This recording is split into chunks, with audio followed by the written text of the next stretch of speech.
Yo, baby mom ain't even post a picture. Damn. Where she at? Where she at? Damn.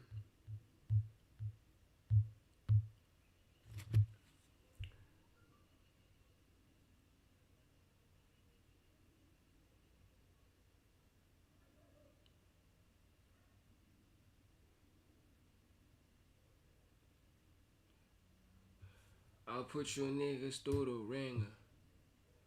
You getting body by a singing nigga. I'm off a quay and make my body tingle. Your baby mama ain't even post a single. Damn. Where she at? Alright, chat. Shout out you guys. Be sure I get them subs up. We currently tapped into the new Floyd Mayweather video. Other $1.9 million. It just doesn't make sense. And they all day, you know, okay. Smart investments. This is That's a all. man fishing Not just for driver- validation.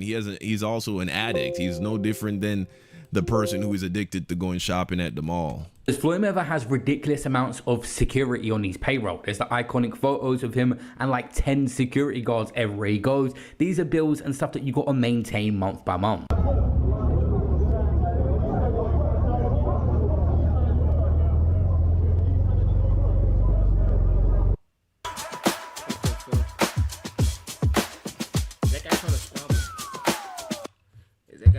Everything I have is paid for. My jet paid for. All my cars are paid for. I own a Business Insider reveals Mayweather made over $1 billion in his boxing career and had since filed for... Bro, I remember watching this other Floyd Mayweather video whereby he was talking about financial literacy, how he has people telling him how to spend his money, how to do all of that shit, bro. And that was just back then in my days whereby I was watching a lot of motivational videos. So I once saw that video and he said that he has people around him who actually help him with the finances. But like finances is not even... It's a matter of discipline, bro, and mindset.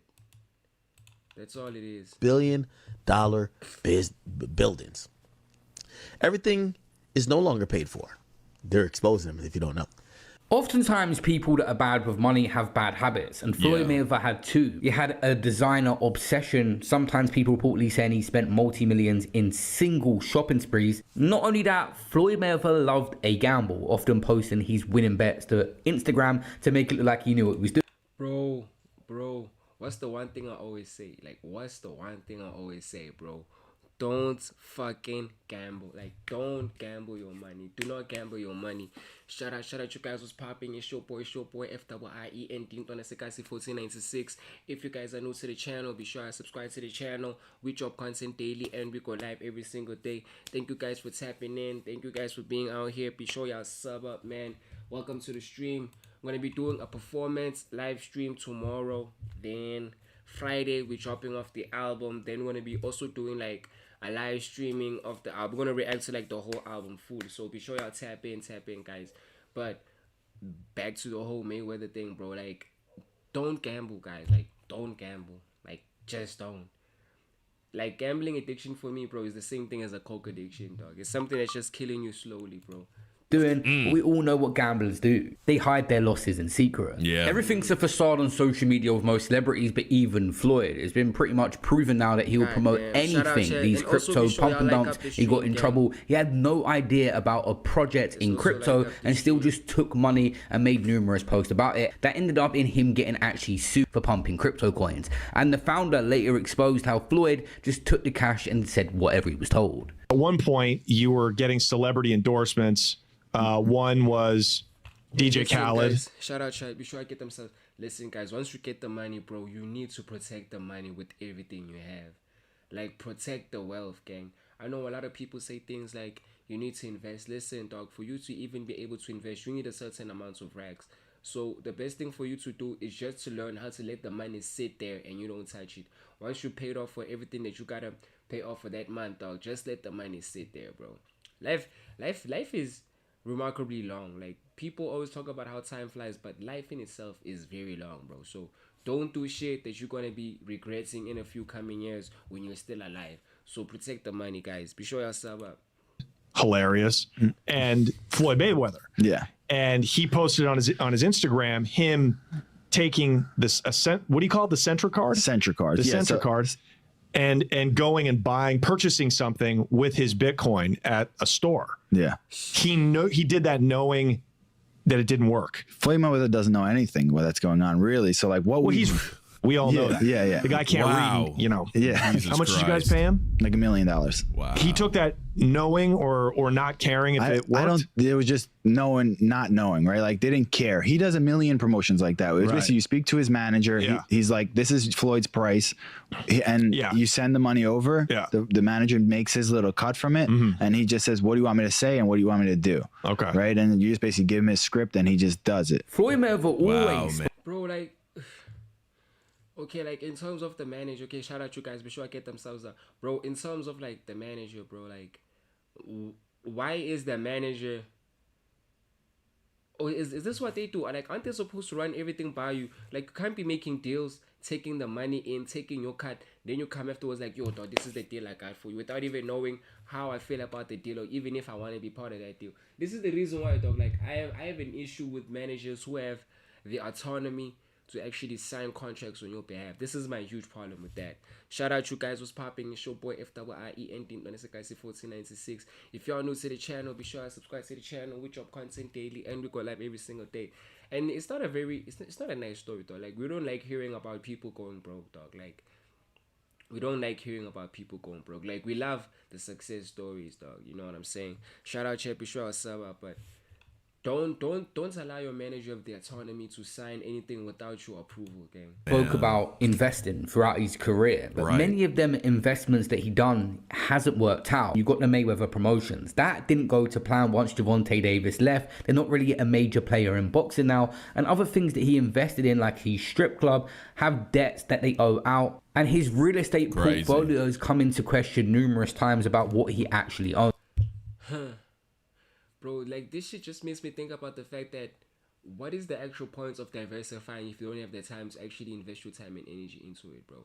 This is the reason why I don't think I'm gonna start a record label anytime soon, dog. Like, I don't think I'm gonna start a record label anytime soon, because the amount of energy required to push another artist, bro, it is just too immense, boy. I need to do what I'm doing for myself for him, basically. Shout out Chip Shaw. No partners. All by myself. For 1,000 apartments. I'm just getting started. Who's managing all that, buddy? You know, do you know what they say, bro? About businesses. They say before you go and start another business, make sure whatever business you have is already like set in stone. It's already like moving. You can't start another business. You can't start 3 businesses all at once simultaneously. They're going to fail. You need to have at least one business that's like your main focus, and other businesses you just visit every now and then. Like, splitting your focus, I'm against splitting your focus, to be honest, gang. Be sure I sum up. For some odd reason, at the beginning of the year, Floyd Mayweather decided to tell us all that he bought a bunch of apartment buildings in Upper Manhattan.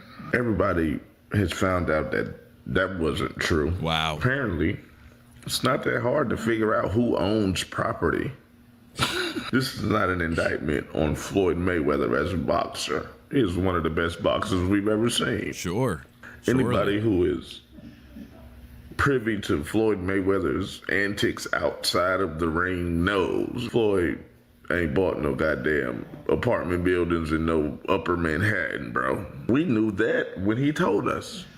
Mayweather went on this bizarre PR run saying he bought $402 million worth of New York property. Buying all of the luxury shit that he has bought is so stupid from a financial point of view.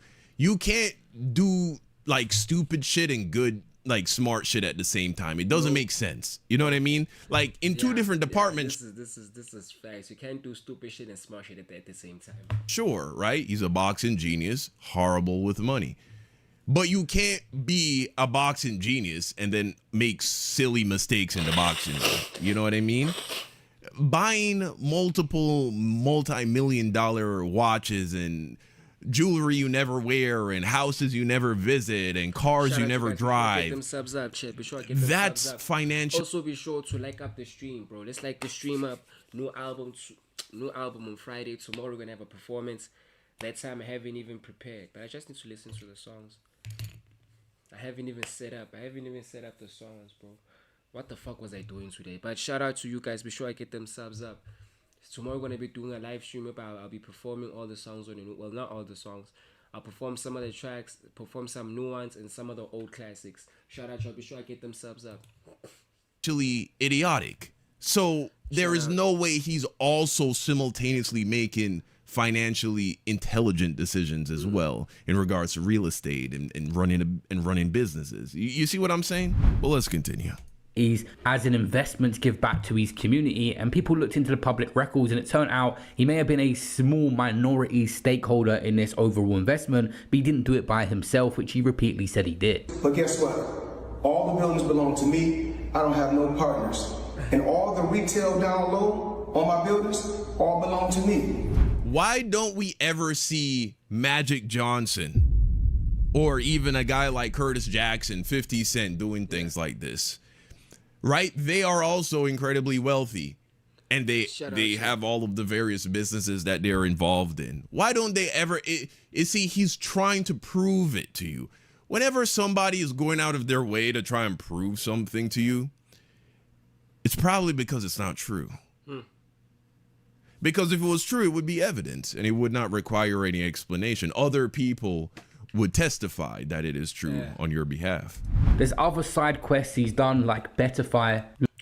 Bro, like, the thing that I'm gonna say about this, bro, is like, you can't focus your energy on everything all at once. You need to have one thing that you focus your entire energy on, because if your energy is there, here, there, here, there, here, there, and there, like, your energy is going to be too split, bro, and you're not going to be able to properly, like, you know, like, manage your money, because you only have enough time in a day.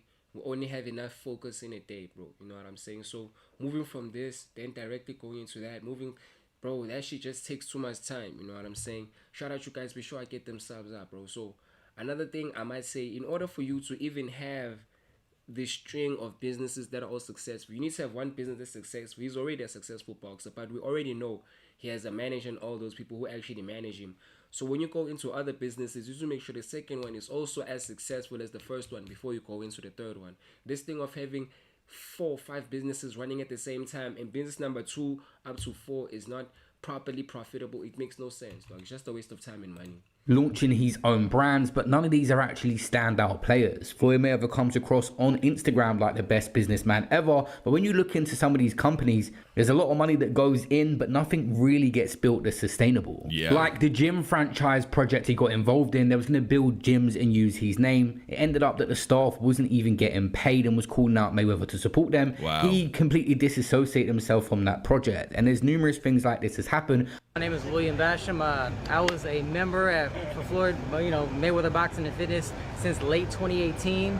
Always loved the gym, always loved the studio, big fan of Floyd. They offered me an opportunity to coach because I had boxing experience, and I was like, man, this is going to be amazing.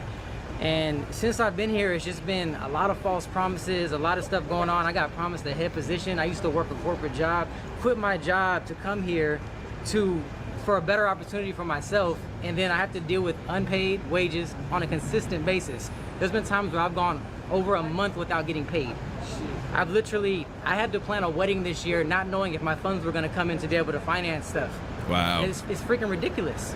Like, everybody here, we just sit here and we have to smile and we have to put up this front for all these people for what? For our sanity, for us to be good? Yeah. Like, I mean, like, this is, again, the power of focus.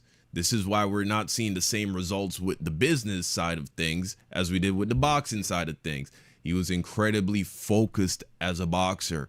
There was one goal, one mission, one objective, and he executed consistently. He's all over the place in the world of business. He's got this going. I'm telling you, bro. Like, I'm telling you, you can't have 10,000 businesses or 10,000 but you can't have all these businesses running around. Bro, these businesses are going to flunk and fail. In order for me, bro, to stop streaming and to stop, like, making content, though, if I can make at least 6 months worth of money, if I can have, like, if I can, like, have a system of content and I know this and this is working, if I can make like six months worth of pay in a single month, like every single month I make 6 months, like that type of growth, then I can focus on something. I can focus on something until I've reached a certain amount. Like that just makes no sense. Going that, going this, going that, going. Can't do that. Can't do that. No. Focus, incredibly important. That's why they say it's so hard nowadays to achieve financial freedom, because making money, making millions, and even going on to make $1 billion is one thing, but keeping it is a whole nother level. And obviously Mayweather has admitted that he's already had poor guidance through Showtime and even Al Heyman. I mean, look at Floyd. Like, Floyd spends money like it's a tap. Like he's got a tap. Just like unlimited amount of money. Money's just flowing. And even as much money as he's made in his career, which he's probably made as much, if not more money than any boxer ever, like there's all these lawsuits. Like he hasn't been paying things, and he owes money on this and owes money on that. And it's like, and then he's got to come out of retirement. Yeah, that's tough. Yeah. It is tough. I think it's just the lifestyle that Floyd lived. Yes. I think he can't fathom to just live a modest lifestyle. It's like he got to be lavish. Right. He's got to have those videos where he shows you all the watches, where he opens the case up, you know. All the money. You got to show that he got $1 million. You guys was popping in, your boy FWIE and Team 1496. If you guys are new to the channel, be sure to subscribe to the channel. We drop content daily and we go live every single day. Thank you guys to everyone's already subscribed. Thank you to all the new people. Be sure you sub up. On Friday, we're going to be dropping a brand new album. It is all live streamed on the Plugathon. That album is dropping this week, Friday. Tomorrow, we're going to be doing a performance for some of the songs on the project, then some of the old ones, and I got a couple of new ones also I want to perform. So tomorrow is going to be a very fun day. Be sure y'all catch me. Then Friday album is dropping, y'all. So shout out you guys. Be sure I sub. He's in his backpack. And, you know, he got the latest watch. Seeking validation. And the latest car. And look what I just bought. And when you get into latest watches and latest cars, you get into that shit. Like, boy, that money goes quick. Right. Yeah. Bugattis are like 3 million. There's watches that are 3-5 million. That's crazy. So you buy a watch and a car, you're down 10. That's nuts. When you reach the billionaire status is when really you can afford a plane. People like Kylie Jenner have done it themselves, and Floyd Mayweather actually bought himself 2 planes. Air Mayweather and Air Mayweather. Of course! You can only fly in one plane at a time, Floyd! I don't know if you know that. Yes, 2.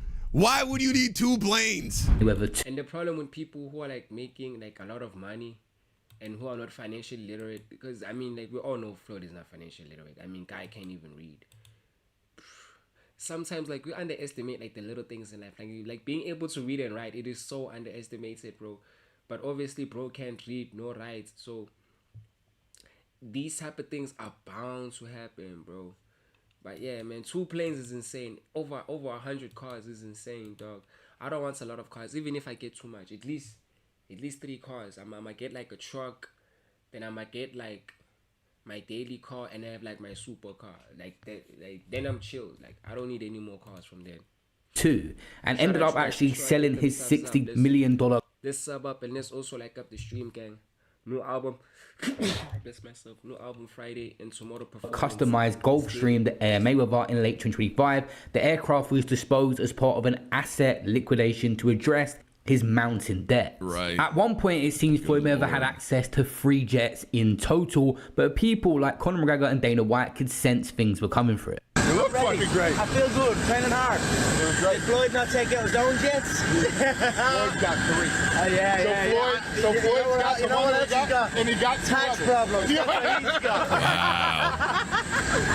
Wow. Shit, man. Shout out, he got tax problems, of course, bro. 3 cars, that's insane, bro. No, 3 jets. Shout out Aiden. Mazeringos. Shout out Aiden Mazeringos. Be sure you sub up and also like up the stream, chat. Tax problems. Yeah, that boy must have tax problems. Oh, no. Hey, that's heavy. Yeah, and you got a coke problem, buddy. Shit. Yeah, himself and Floyd Mayweather this guy, dog, actually bought himself 2 planes. Air Mayweather and Air Of course! You can only fly in one plane at a time, Floyd! I don't know if you know that. Why would you need 2 planes? Mayweather 2, and ended up actually selling his $60 million customized Gulfstream to Mayweather in late 2025. The aircraft was disposed as part of an asset liquidation to address his mounting debt. Right. At one point, it seems Floyd Mayweather had access to 3 jets in total, but people like Conor McGregor and Dana White could sense things were coming for it. You look fucking great. I feel good, training hard. Did Floyd not take out his own jets? Floyd's got 3.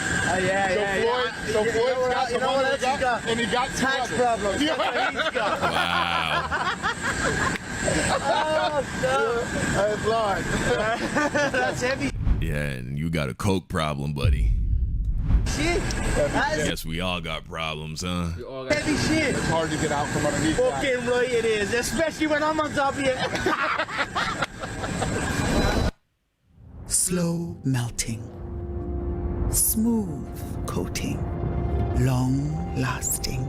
It could only be Cadbury Dairy Milk.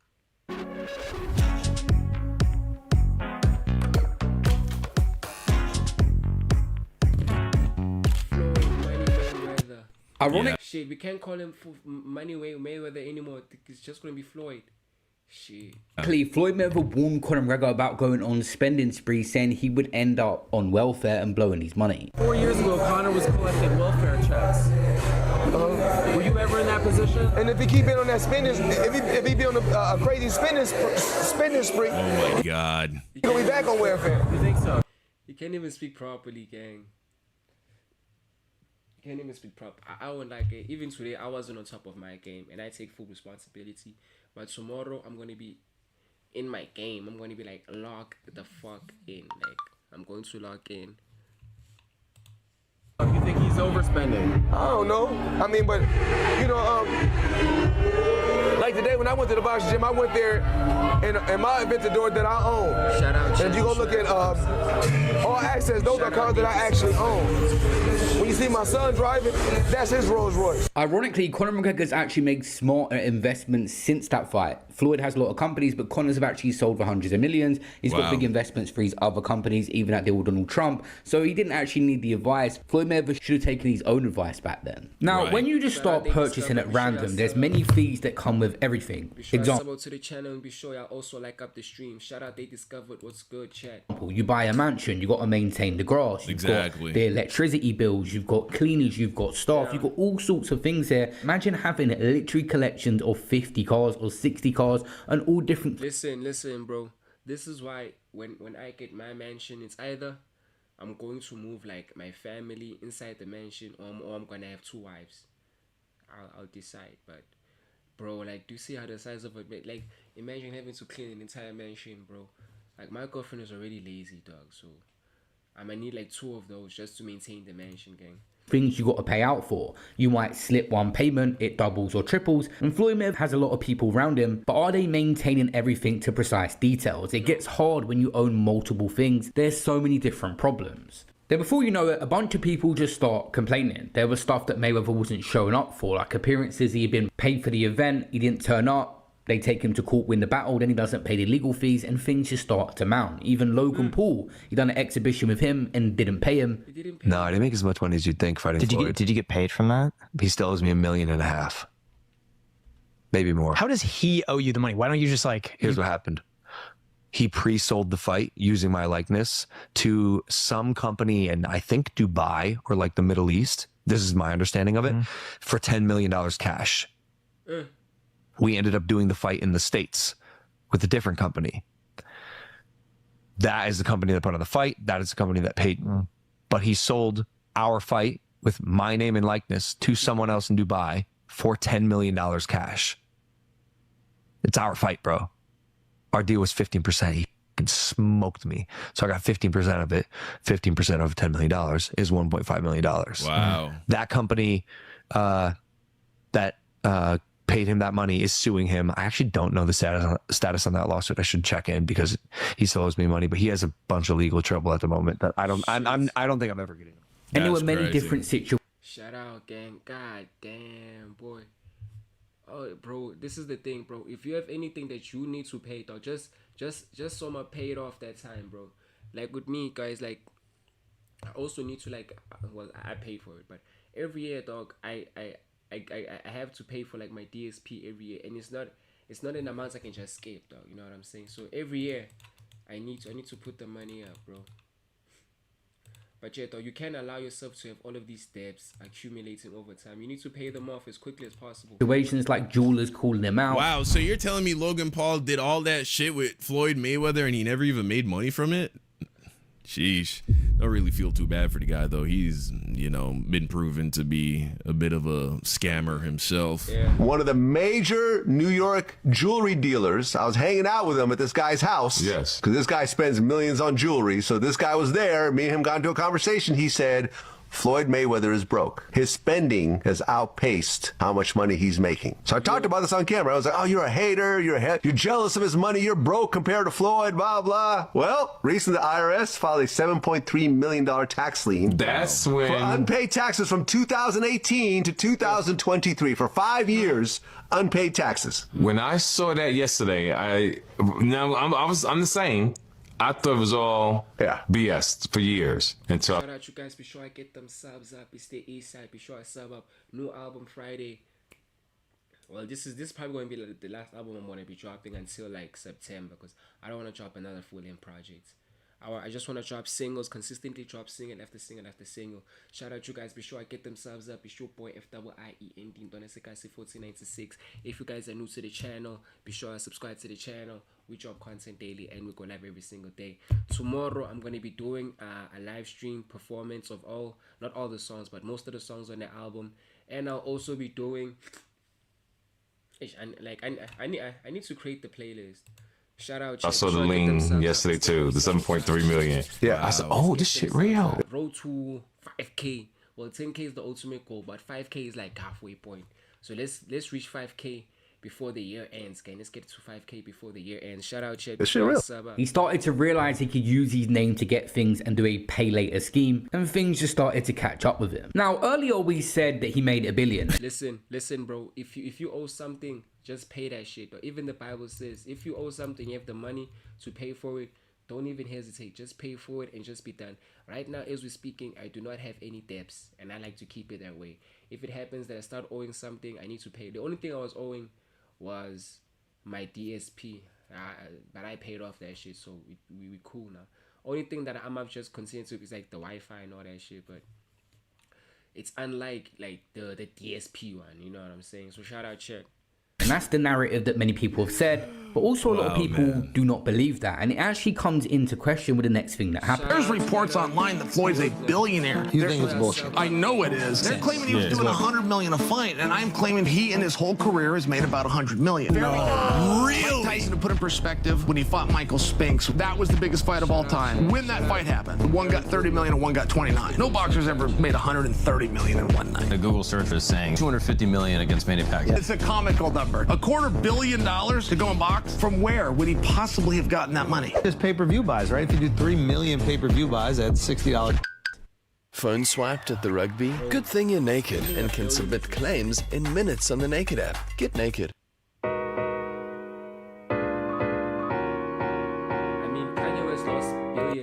Let's talk about the Business Insider article that ran. Yes.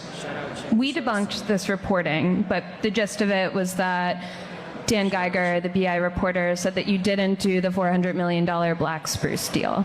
And you sued BI and Geiger for defamation recently. You said that he looks real nervous as she's talking about it, doesn't he? Doesn't he? Look at his face, look at his posture, look at his hand. He seems nervous talking about this. Geiger for defamation recently. You said that Geiger harassed you and your family through hundreds of phone calls, and you also said his reporting was racially biased. What do you hope to get out of suing Geiger? Why did you do that? Okay, so out of 48 years, I'm 48 years old, and I've never sued a media outlet. The media outlet throughout my life has bashed me, talked bad about me, spoke bad about my family. Now, I've always been judged because how I have presented myself when I'm promoting a fight. You cannot judge me for entertaining the people when I'm promoting a fight. Judge me for the person that you know. You can't judge me if you don't know me. So that's no different from people in this room. People judge me. May want to do a deal with me, but if someone going out there putting bro, you're just yapping way too much, bro. You're talking way too much. Like, just answer the question. Shout out, Chad. Lies on my name, put lies on me and my team and my family, and hurting my business. We're not talking about millions. We're talking about billions of dollars. We can't do that. So this is my first time ever filing a lawsuit against a media company for speaking bad about my company. I'm not a liar. I'm a lot of things, but I'm not a liar. I work hard to build my name, to build my reputation, and I'm not going to let anyone go out there and smear my name and talk bad about me, talk bad about my family, or talk bad about my company. So that article sparked rumors that you are bankrupt. How do you respond to that? I don't think you have publicly responded. Well, everybody's entitled to their own opinion. I mean, if we call it's either you're bankrupt or you're not. What do you mean entitled to their opinion? If you're not bankrupt, then you're not. Been 2 private jets, owning 100 buildings, being able to do what you want to do. If that's bankrupt, then I'm pretty sure everybody want to live like that. Do you own those cash though? That's a question, right? Are you underwater with them, right? Like, you can go out and buy a luxury car, and it's your car, your name is on the registration and all of that, but the bank owns that car. You know what I mean? Wasn't long before Floyd Mayweather realised this is journalism, reporting on things that are in the public that are most likely true, so he ended up dropping that lawsuit not long after. Wow. Is Floyd Mayweather now broke and suing everyone to get... Crazy picture here. What the fuck are we doing? Yeah, man. Some money. Floyd Mayweather is definitely not broke. Luckily, this guy is such a legend and has an iconic status. He can do many different things to generate income. But Floyd Mayweather has blown a lot of his money and wasted so much of it. To the point now that he is making a comeback and doing free fights 2026 as he's approaching 50. And even now willing to risk his 50-0 undefeated record. There we have it. What was the cause of Floyd Mayweather's downfall, at least financially? Really? He made so much money, he did not need to be a financial savant in order to maintain having a wealthy lifestyle until the day he died. He could have bought fancy cars, mansions, fancy clothes, gone to restaurants, spending thousands of dollars. He could have done that on a regular basis for his whole life and still would have died a multi-millionaire, even without generating new income based off how much money he made.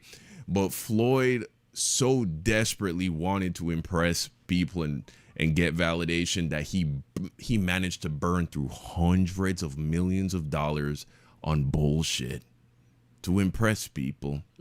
And the craziest thing is, those people that he was trying to impress, don't give a fuck. Not only do you only capture their admiration and their attention for a fleeting moment, even when you do manage to impress them, but once you lose all this money and people know you're broke, those are the same people who can't wait to turn around and laugh at you and mock you and ridicule you. And so that's the lesson we should all take away from this. The 2 big things. Focus is an incredibly powerful tool, and if you can utilize it, you can accomplish great things. And trying to live for the sake of getting validation from other people, it is a trap that will always result in you having the opposite of the thing you were seeking in the first place. But that's the video, guys. You let me know what you think in the comment section down below. Thank you for watching. Bro, I think it's insane that he blew through like 1 billion. That's a lot of millions to blow through, dog. Like, that's a lot of millions to blow through, bro. That's just a lot, man.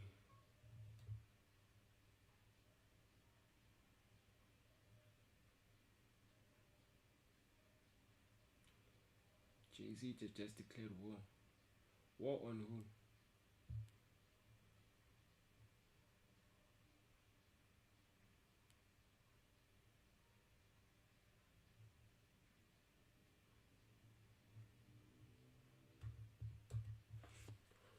This has been a crazy year for hip hop. We got an album and a mixtape from J. Cole. We got the long-awaited release of Iceman, and we also got 2 other albums from Drake called Habibti and Maid of Honor.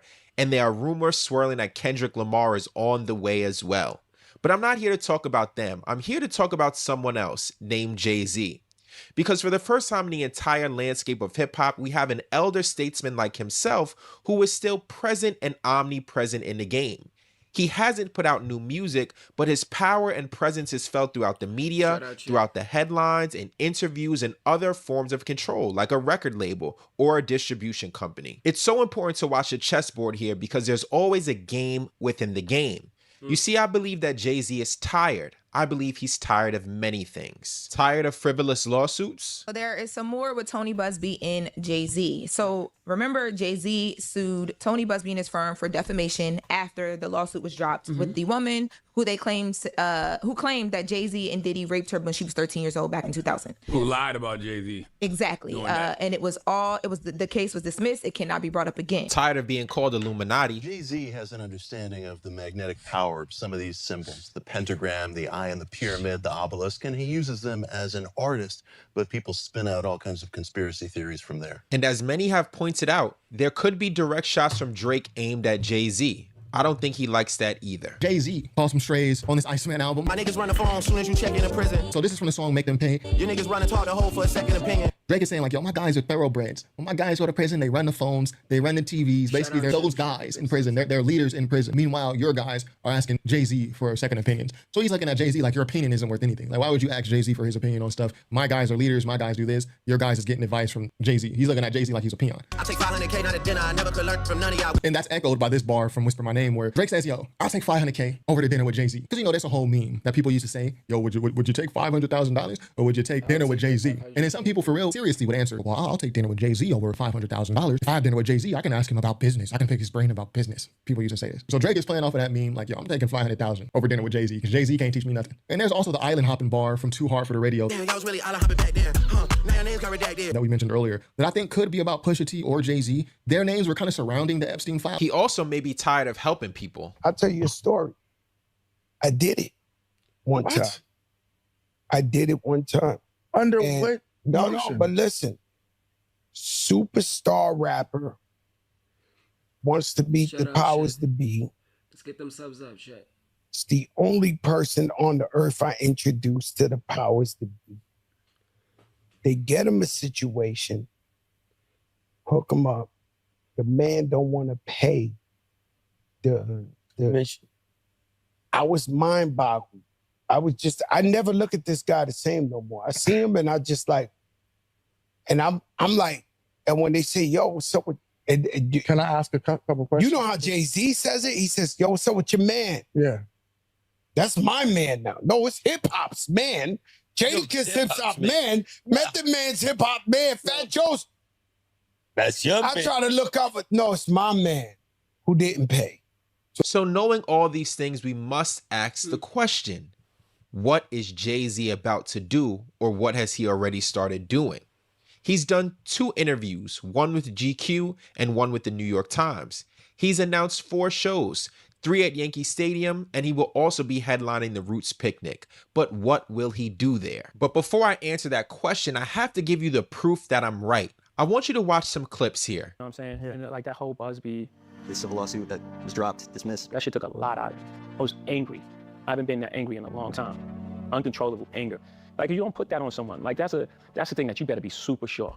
It used to be like that. Like you have to be super sure before you put those kind of things on a person, especially a person like me. So do you hear that? Absolute anger. And when someone is angry, they are going to lash out. I mean, I don't know how old you are, but if you grew up on Jay-Z lyrics, he calls himself petty. He always talks about revenge. He always talks about being a sage in a way that he's going to carry these things out. Let's keep watching. When you're feeling these feelings, how do you then bounce back and get back to being Jay-Z? I don't know. This is the first thing I'm doing. Yeah. Actually, it was just like, all right, man, we played enough defense. 2026 is all offense. So if you're not going to believe it from me, listen to the man himself. 2026 is all offense, and that offense has already started. Jay-Z has already countersued Tony Busby and wants to seek a major payday for what he was accused of. But it doesn't stop there. Let's listen to DJ Academics. Like this week, I've found out that supposedly out of this theory, that is no way that I am this popular as a media personality, that Drake is as popular as a rapper and sells as much. And also because allegedly people like even Nicki Minaj and some folks like that go against some of these people. And you could kind of guess who I'm talking about. There's been heavy investigations going on. Now, I've told you guys about these stuff a long time ago. I was confused. In the last few days, I have gotten, and it can't be towards me, but it is in a roundabout way trying to threaten the people around me. There's people outside supposed Grand Wizard's house taking random pictures of him. Oh, we got...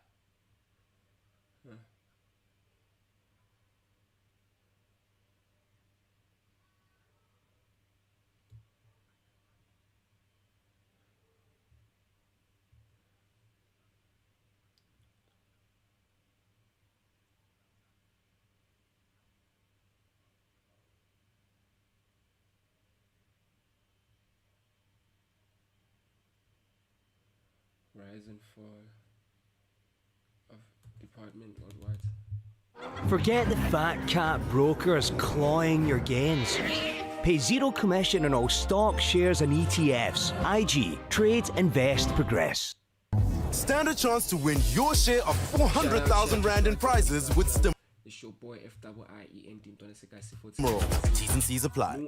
Imagine finding an old pair of Levi's at the thrift store. They're faded, beat up, and look like somebody already lived a whole life in them. Most people would just walk right past them. But then someone takes those same jeans, cut them up, splashes paint across them, changes the fit, adds a flare at the bottom, throw a gallery department logo on the back, and suddenly they cost almost $1,000. And the crazy part, people wanted them even more because they look destroyed. Gallery department started in Los Angeles with one person, Josue Thomas. Most brands begin with a logo, a business plan, or a trend they want to chase. But this brand's designer just started making things for himself. He wasn't moving like a traditional founder, trying to make the perfect luxury clothes. He moved more like an artist, using clothing as his canvas. Josue grew up around art, music, vintage clothes, and creative culture, and you can see that in all of the pieces he made. Nothing looked too clean or factory made. The jeans had paint on them, uneven distressing, strange fits, and flaws that looked intentional. A lot of designers try to remove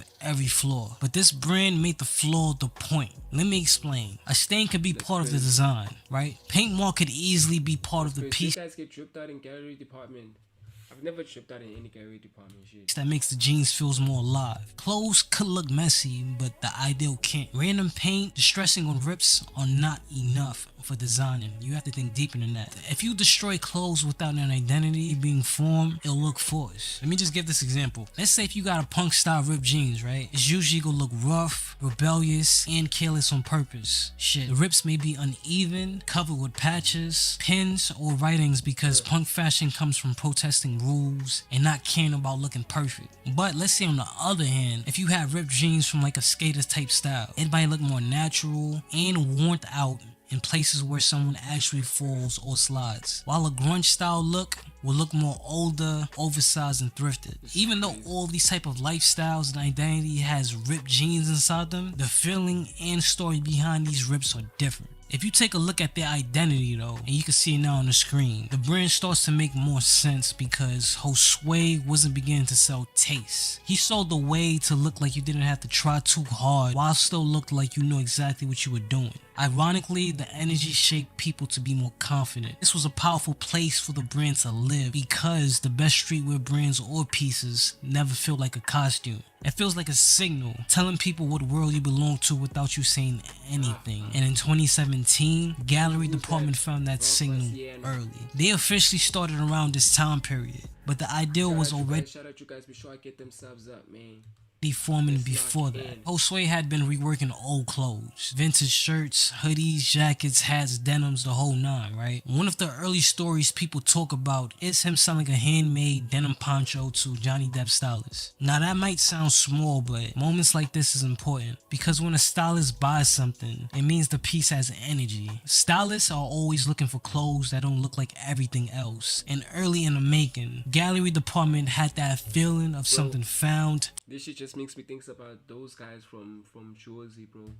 The ones who just rock like a whole bunch of crazy clothes, bro.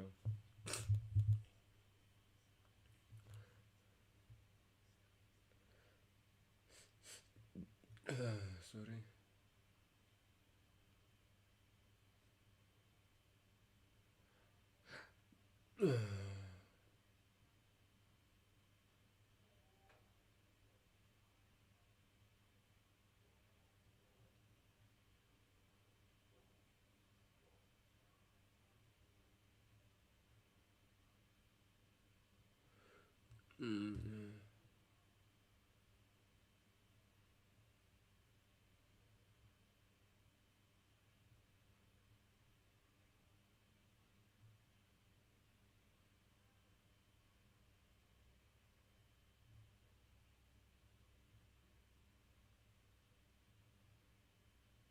Still looking for the next video, y'all. I wanna see this shit out. To those who might scratch day and night, to those whose skin may feel dried out even by water, try to take a shower with the new Sanex Skin Therapy and its patented amino acid complex for 24-hour hydration feel. Relief could be as simple as a shower. Certified by the British Skin Foundation. Net 15 lande is reeds lede van hierdie eksklusiewe klub.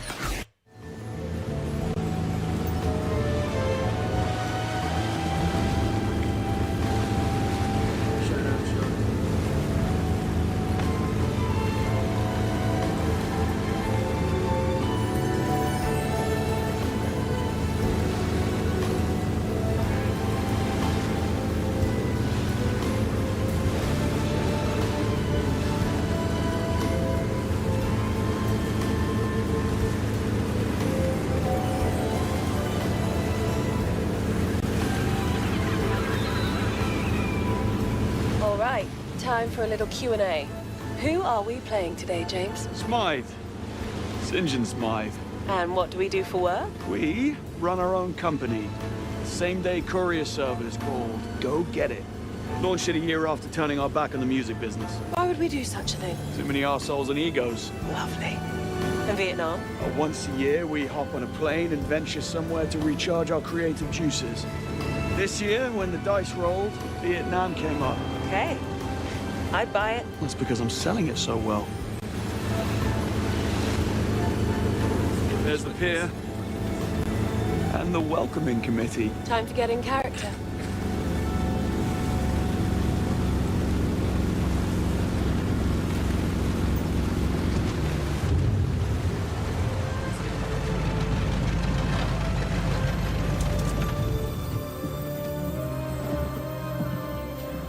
Welcome to the Pearl, Mr. St. John Smith.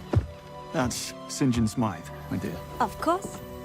The staff and I are very pleased to have you with us. This way, sir. You smarmy git. Well, you told me to get into character. Well, you are a natural, James. That's Mr. Smythe to you, my dear. I'm just getting started.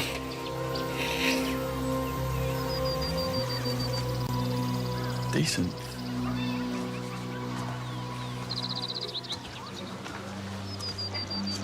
Your villa is this way. We pride ourselves on exclusivity and discretion here at the Pearl. I'll need you to sign the ledger at reception to confirm your arrival here. I need eyes on that ledger. Of course.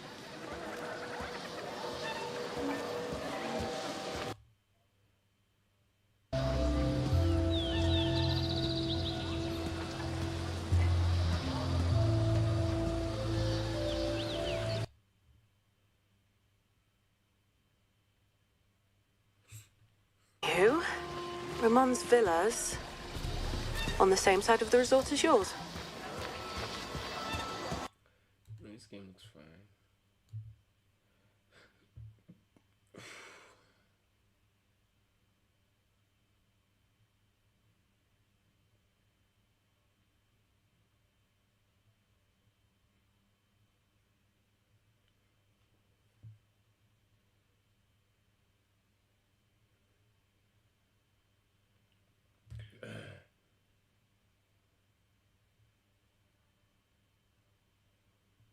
Will Smith made him a boy, made him a monster, then he's For use since I was 17. It is a genetic thing. You know, my body just doesn't hold any fat. He was a monster because he was huge, he was powerful and fast, but he was also supremely skilled. Did you eat horse meat too? Cow beef, horse beef.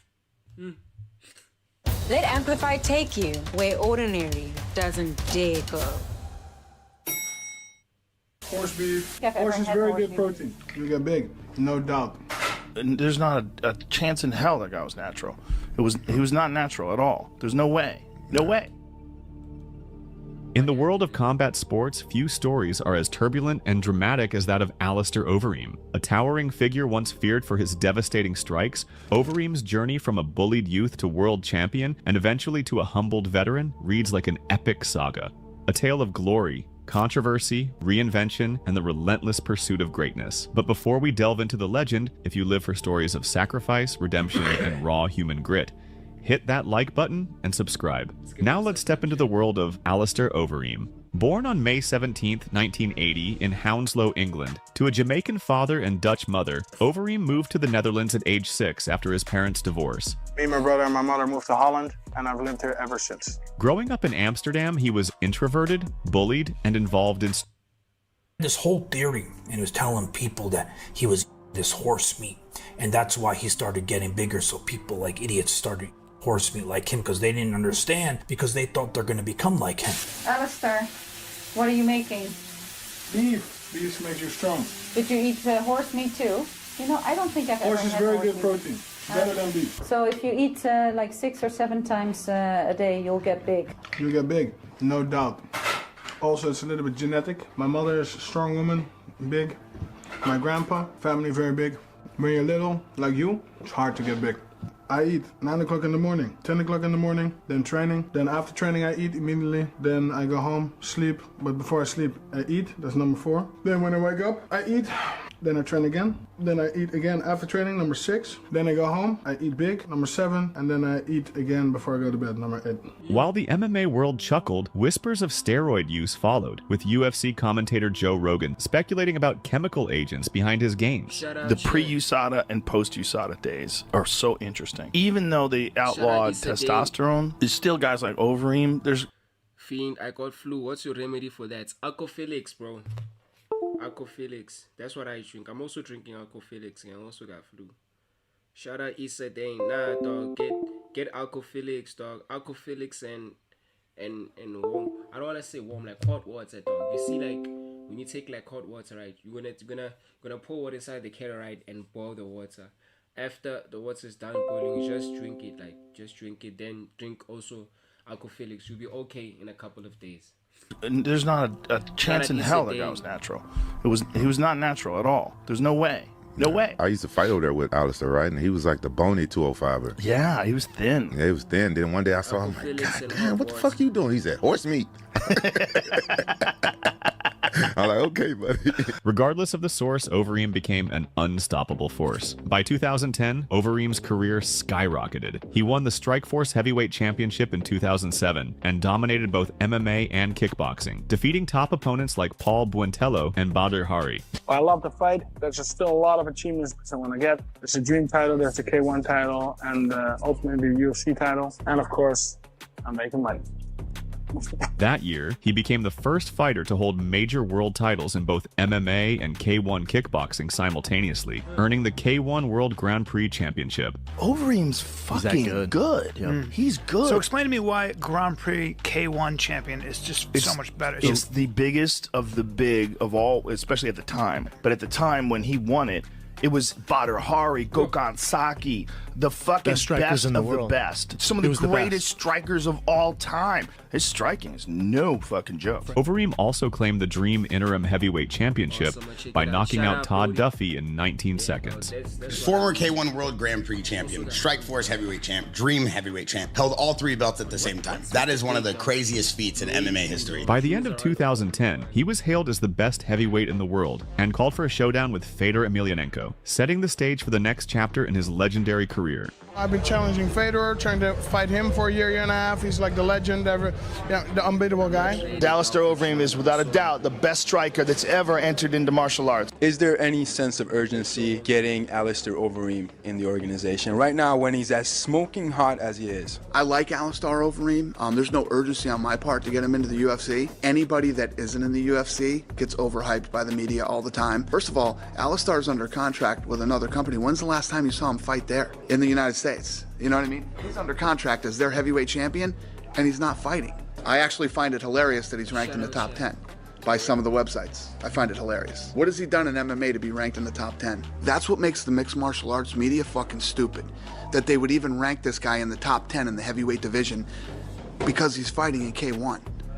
That makes absolutely no fucking sense, and I would love to hear somebody make sense of this guy being ranked in the top 10. How about the fact that he's fighting in K1 where you just kick and punch, and there's no wrestling, there's no this, there's no that? I mean, how does any credible fucking MMA guy put him in the top 10 in the heavyweight division? It's hilarious. The years 2011 to 2012 marked a tumultuous chapter in Overeem's career. All right, well, you got to wait till April 9th to fight, but the action begins this Saturday night in New Jersey. Fedor Emelianenko against Antonio Silva. If Fedor Emelianenko takes care of business this weekend and you do the same on April 9th, that would set up a semifinal between the champion Overeem and Fedor Emelianenko. Well, Fedor has requested, though, now if you guys fight, that you undergo a third-party administered drug test prior to the fight. What was your reaction when you heard about that request from M1 Global? I always complied with the.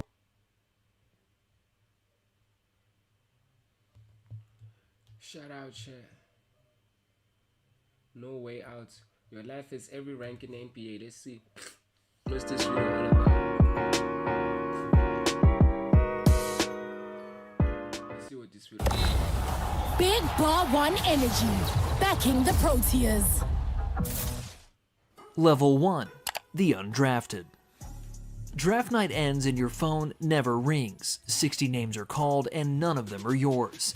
You sit in your living room around your loved ones, staring at the TV while everyone else has gone to sleep. Not even Shams Charania is awake anymore. Your family keeps telling you it's not over. Your agent says Summer League is next, but none of that matters right now. Right now, all you can think about is that 30 teams just looked at you and decided you were not worth it. You start to look back when you were the superstar of your high school team. You dropped 39 in the state championship. You hit game winners. Every girl wanted you. But now it's 2 in the morning and you're scrolling through social media, watching other guys celebrate the moment you thought was yours. Some guys on Twitter say you can't play defense. Analysts say you played terribly in college. You go from future pro to what happened to that guy in a matter of hours. By the next morning, the calls finally come in, but they're not what you dreamed of. A team wants you for Summer League. You get a warning from your agent. If you don't lock in, this may be over. Level 2, the G League player. You make it through the Summer League, barely, but you end on a high note, dropping 19 on good efficiency. One team likes your self-creation, another likes your knockdown shooting, but none of them offer you a roster spot. Instead, they send you to their G League affiliate. It's not glamorous, the arenas are half empty, hell, some nights there are more staff than fans. You're sharing a locker room with a team of former high school superstars that believe they're one hot month away from the NBA. Every practice feels like a tryout instead of a team effort, and every game feels like your last chance. The coaches tell you to defend harder, drive stronger, and talk louder. They say that's the reason you didn't get drafted. And deep down, you finally realize they're right. You start guarding the best scorer on the other team, and you realize you're good at it. Your offense was always there, but your defense is the reason scouts and general managers didn't trust you. You put up 21 points, 7 rebounds, 3 steals, and a block. The star of the other G League team goes 4 for 17 against you. The next day, the same happens. Suddenly, a scout from another franchise calls you. Then your agent texts you after a road game. Stay ready. Teams are asking about you. For the first time since draft night, it feels like the door might actually be open.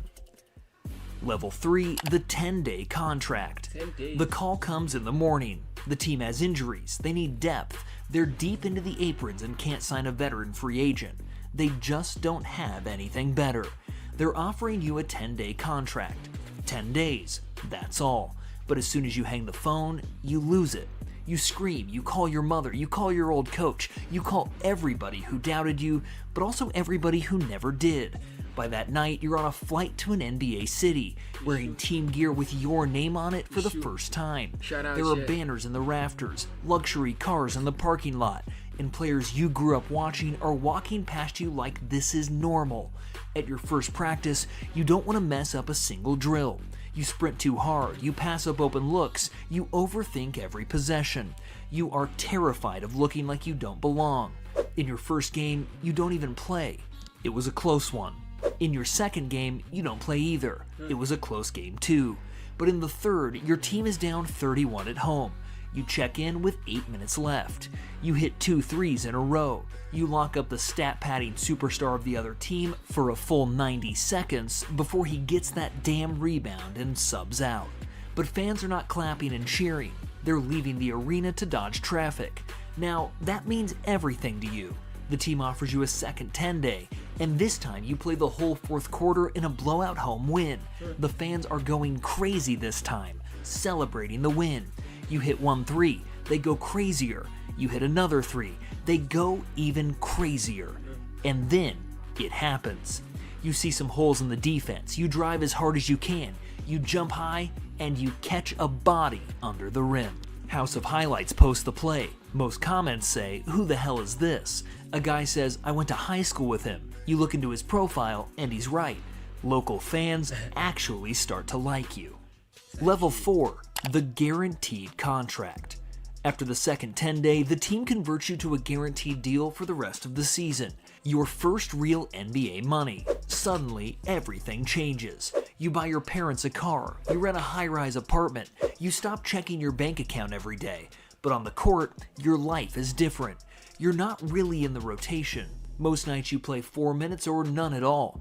You sit at the end of the bench, clapping after big plays, standing during timeouts while contemplating life, knowing there's no chance you're getting in during crunch time, staying ready in case somebody twists an ankle or gets in foul trouble. Broadcasters call you young depth. You're close enough to the spotlight to feel it, but not really close enough to stand in it. Practice becomes your real battlefield. That's where you earn the coaching staff's trust. You give the starters good looks. You learn the playbook inside and out. You use your stamina on defense while you sit corner on offense. It's not glamorous, but it matters. Yeah. However, the team is not winning. The stars on your team start getting random surgeries. The front office wants what I want to say about this video in particular? All of this shit takes time, bro. Like, everything in life takes time. Sometimes we might try to do something in one way and it doesn't work, and we have to switch and do it in another way before it can work. Sometimes it just takes time for certain things just to take off, you know what I'm saying? Like, it takes time for things to take off. So this is just a very great story of how you go from level 1 up until the last the level. team to lose. The coach is forced to give you more minutes to be able to tank. And then you deliver. Playoff teams are playing their stars in the fight for a good seed. You get 20 minutes against them daily. Coaches start to notice you can guard for real. Some random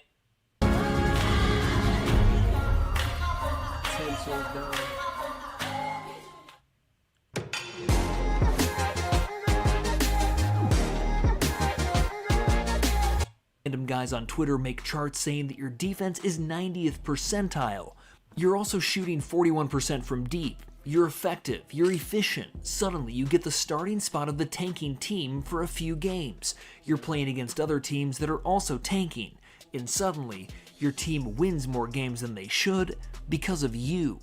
Level 5, the role player. The next season, you're in the rotation for real.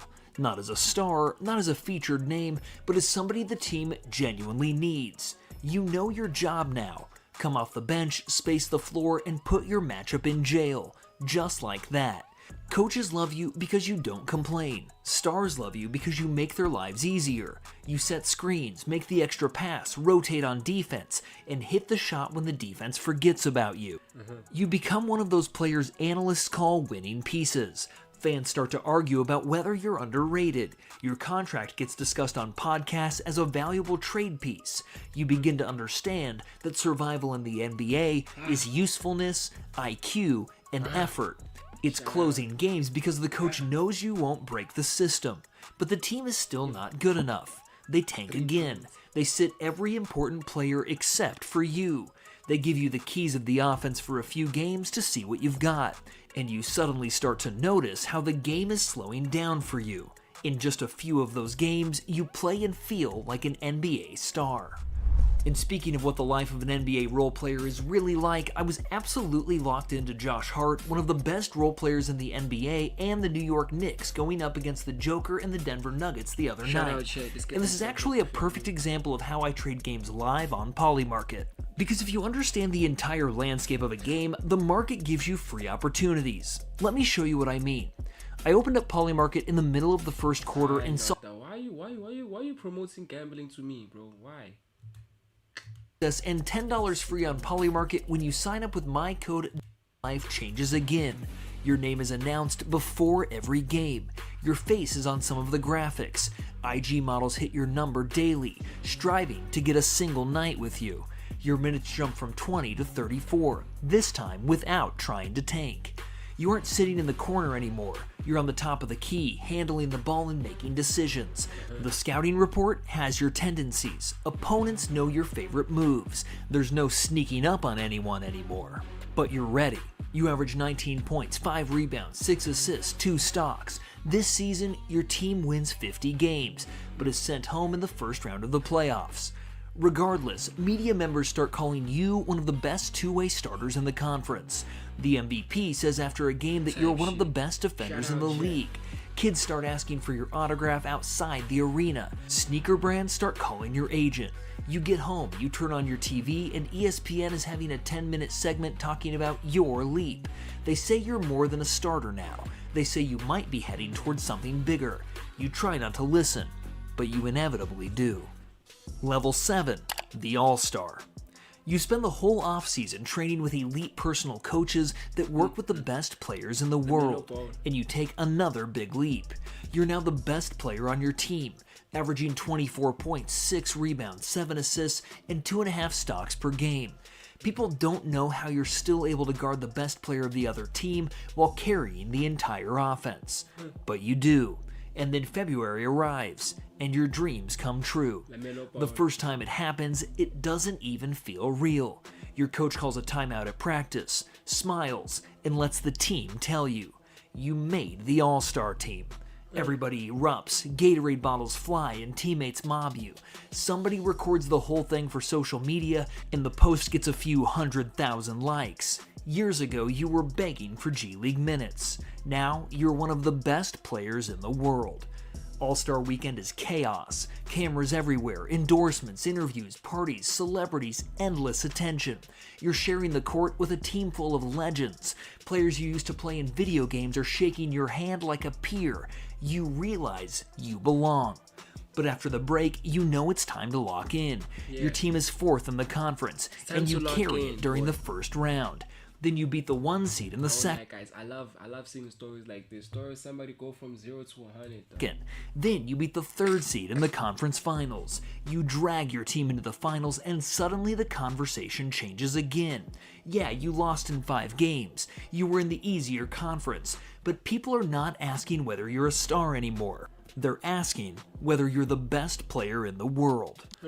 Level 8, the MVP. The season begins with a different kind of spotlight. Every arena is packed. Every national show talks about you. Every team circles your game on the schedule. Defenses are built just to stop you. Coaches send doubles before you even step on half court. Opposing stars treat regular games against you like statements, as an opportunity to soak some from your spotlight. But none of it matters, because you are just unstoppable. 31 points, 7 rebounds, 9 assists, 3 stocks, first seed. Christmas Day, everyone watching you. You hit the most iconic game winner of your whole career. You're controlling games in a way that feels bigger than numbers. You're setting the tone for the whole league. Kids copy your moves at the park. Analysts break down your footwork frame by frame. Former players falsely claim they saw it coming from the beginning on podcasts. Then comes the announcement. Most valuable player. You have the best-selling jersey in the whole league. With the attention comes the hate because you are everywhere. But privately, you know what this really means. You're no longer just one of the stars. You're the star, the face of the league, the player every franchise dreams of finding, the player who shifts title odds by himself. The money becomes absurd. Signature shoe commercials, private jet lifestyle, global fame. Victoria's Secret models are trying their chances on you, but fame is not the best part. Control is. You can get coaches fired if you want. Veterans sign for less just to play with you. Ring-chasing shooters circle your team in free agency to make use of your absurd gravity. The league bends around your existence. You're the face of the NBA. And if you win the championship that year, if you lift Finals MVP too, the whispers begin immediately. Not just greatest in the league, maybe something even more. Level 9, the GOAT. You've done it for so long now that people run out of comparisons. The first title made you a champion. The second made you a dynasty. The third made people uncomfortable. The fourth caused resignation among your haters. But now you have the trophies, the records, the longevity, the moments, the aura. You are walking history. Every game feels ceremonial, arenas boo you hard, but you see hundreds of fans celebrating your baskets in your jersey even when playing away from home. Young stars grow up calling you their idol, then spend their primes trying and failing to take the throne from you. You average numbers that should not be possible this deep into your career. You reinvent your game whenever age tries to catch you, beating Father Time again and again. More post work, better footwork, smarter pace, even deadlier jumper. You stop being an athlete who dominates and become a basketball force that reshapes every era he touches. Former players compare generations for hours just to be able to explain you. Old heads defend you with their life. You become the standard against which every prospect, every star, every champion is measured. Is he the next you? Can he catch you? Does he have your mentality, your winning, your longevity, your dominance? Always, the answer is no. And that is what separates this level from every other one. At every stage before this, you were proving you belonged. Here, the sport belongs to you. Your shoes become cultural artifacts. Your highlights become mythology. A statue goes up outside the arena. When you retire, the whole nation stops. The news is everywhere. It's all the world can talk about for an entire week. Former enemies cry on television, telling stories about playing against you. Teammates tell stories that sound fictional but are true. The Hall of Fame becomes a formality. And somewhere, late at night, after all the interviews and tributes and documentaries, you sit alone and think back to draft night, to that silence, to 60 names that were not yours. Shit, boy. But the come up is a beautiful thing, bro.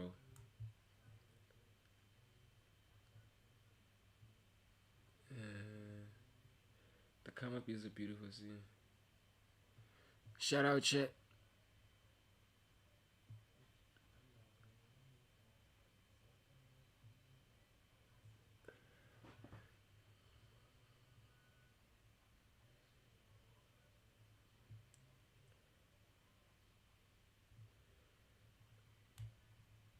Facility list.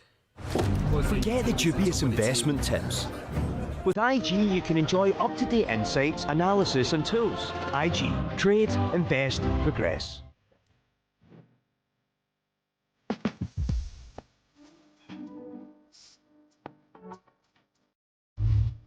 From men paying $8,000 to find a girlfriend, to people being scammed and misled for thousands. This is the Core Seller tier list. Let's go get ourselves a brand new freaking whip, man. TJR, real name Tyler Riches, sells a course for the low price of $4,000, teaching broke teens how to strategically gamble. I mean day trade. Just tell us how to trade, oh my god! Oh goddamn, they call that shit to gamble. Teaching broke teens how to strategically gamble. I mean day trade. Just tell us how to trade, oh my god! However, he isn't just known for trading, he is also known for his many cars, including a Lamborghini Urus, a Mercedes Brabus GLE, a Ram TRX, a Ferrari Pista, a Rolls Royce, and his infamous a Koenigsegg Zeg.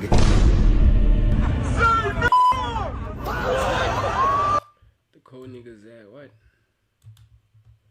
Oh, that shit called the Koenigsegg. I'm young, black, I'm black! TJR, you can't say the N-word. I have two things to tell you. Number one. I have something to confess. I frequently say the N-word. S tier. Some child is outside enjoying their life, playing with toys and smiling in the sunshine and having fun. I hate happiness. I hate happy children. Andrew Tate. As we all know, Tate loves happy children, and that's why he sells a $50 a month course called The Real World, so their parents can happily hand over their credit card to their kids and pay for it. However, don't worry, to be inclusive, he also has a $5,000 to $8,000 program for adults to be fooled by instead. This is the War Room, where according to the trailer, they do a lot of cigar smoking, fighting, and magic apparently. C tier just for the magic. Because I see in your fucking eyes that most of you don't fucking belong here. And I'll be dead, and I'll take this fucking knife off my fucking waist and carve this fucking tattoo off my fucking hand before I let any of you fucking bitches show up here on Friday for the graduation. I see in your fucking eyes already. Your fucking souls are mine. The Modern Day Night Project, run by Bedros Keuilian, aged 51. The Modern Day Night Project was an $18,000 75-hour boot camp. If you've ever wanted to imagine getting a golden shower while holding a sledgehammer, you can do it here for $18,000. Here's why. Here's why. Are you touching me? Are you touching me? Are you touching me? Get the fuck off me! I mean, apart from the constant shouting, from what it seems like, it's the same bold guy shouting every single time. So you could get lucky and have a different operator, who would probably be a lot nicer. Once you get to the top, you take a breath and you look for another battle to acquire. Come on, let's go. Get around there. Come on. I don't need to yell and degrade you. Come on, just put out. Now start going down the hill. Give me your arm. Come on, brother, I got you. Let's go for a ride. Go, get down there. Go. Go. At this point, you're essentially paying $240 an hour to be abused, so you'd at least expect there to be a cool graduation ceremony at the end, right? All the instructors there, medals, trophies maybe. Never mind, they did it on Zoom. Nowadays, the Modern Day Night Project isn't a thing. They now run a program called the Squire Project, which is somewhat similar to Modern Day Night Project, except kids can now be involved. F tier. Andy Elliott. Andy is a 26-year-old former car salesman who reportedly managed to earn $700,000 in just sales commission. This video from 7 months ago. So this is 27. This guy does not look 27. Nowadays, Andy just runs his company, the Elliott Group, which they do sales retreats. This is where people can pay for one of his premium $20,000 packages to work out with him. No, I'm not joking. Here's one of his salesmen talking to YouTuber Ben Palmer. Because we actually have this thing called Bloodline Breaker, where you'll work out with Andy. Okay, how much is that? Now, that one's $20,000 for that. I asked what else that 20K gets me. Shaking his hand, bro tapping him, all that stuff. Absolutely. Oh, what's bro tapping? You know, shaking his hand, slapping his back. Slapping his back?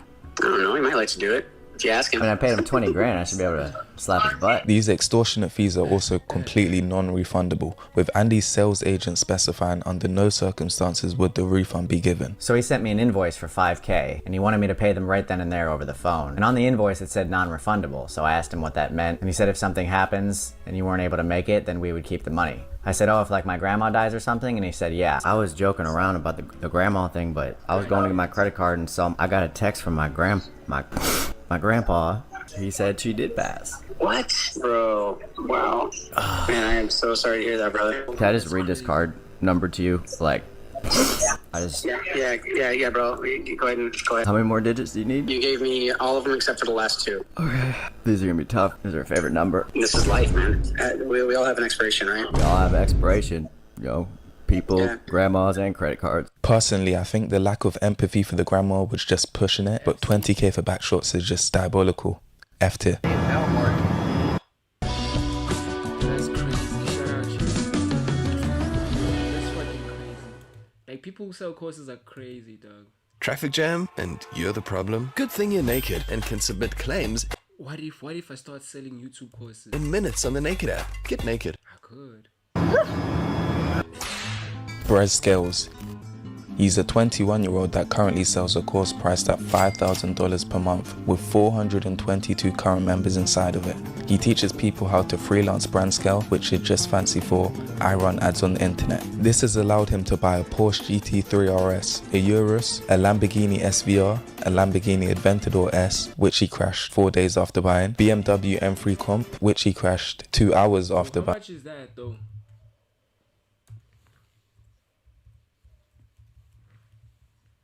How much is that though?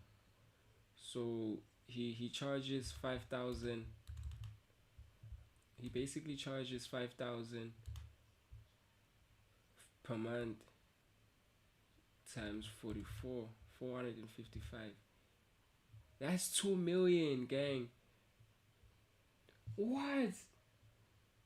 That's 2,225,000 racks times 12. It's a full year. That's like 27 million, gang. 27 million. He's also had sexual relations with someone I've previously covered in this video, TJR. Let's put the rumors to rest. Did you crack Brez? Yes, multiple times. Do you want to do it again? Obviously. You getting fucked tonight. We'll bump him up to A tier for the cause and the fact that he managed to get cracked by TJR. You don't have a job. You're not even in college. You play video games and you're wondering why girls don't text you back. I've paid for girls to You paid for girls. You paid for girls to do what? Sleep with me. Where did you meet them at? My house. Well, not my parents' house. You gotta be kidding me, right? Nah. Where did you meet these women at? On a website. I can't even believe some of y'all are real, bro. Fit X Fearless sells a $4,000 course called Modern Dating Academy, teaching men how to fuck women and get more dates, with some of his programs being the Woman Whisperer, for example, which apparently teaches them how to use hypergamy to their advantage so they can get high quality women. Let's go ahead and see some of the experiences these men have gotten with these high quality women since buying this course. Bro, I be fucking so many girls. I be needing breaks. I fuck 4 girls last week, straight over, no dates. Fucked 3 girls on Thursday, Friday, and Saturday. Had 4 dates. 2 dates on Friday.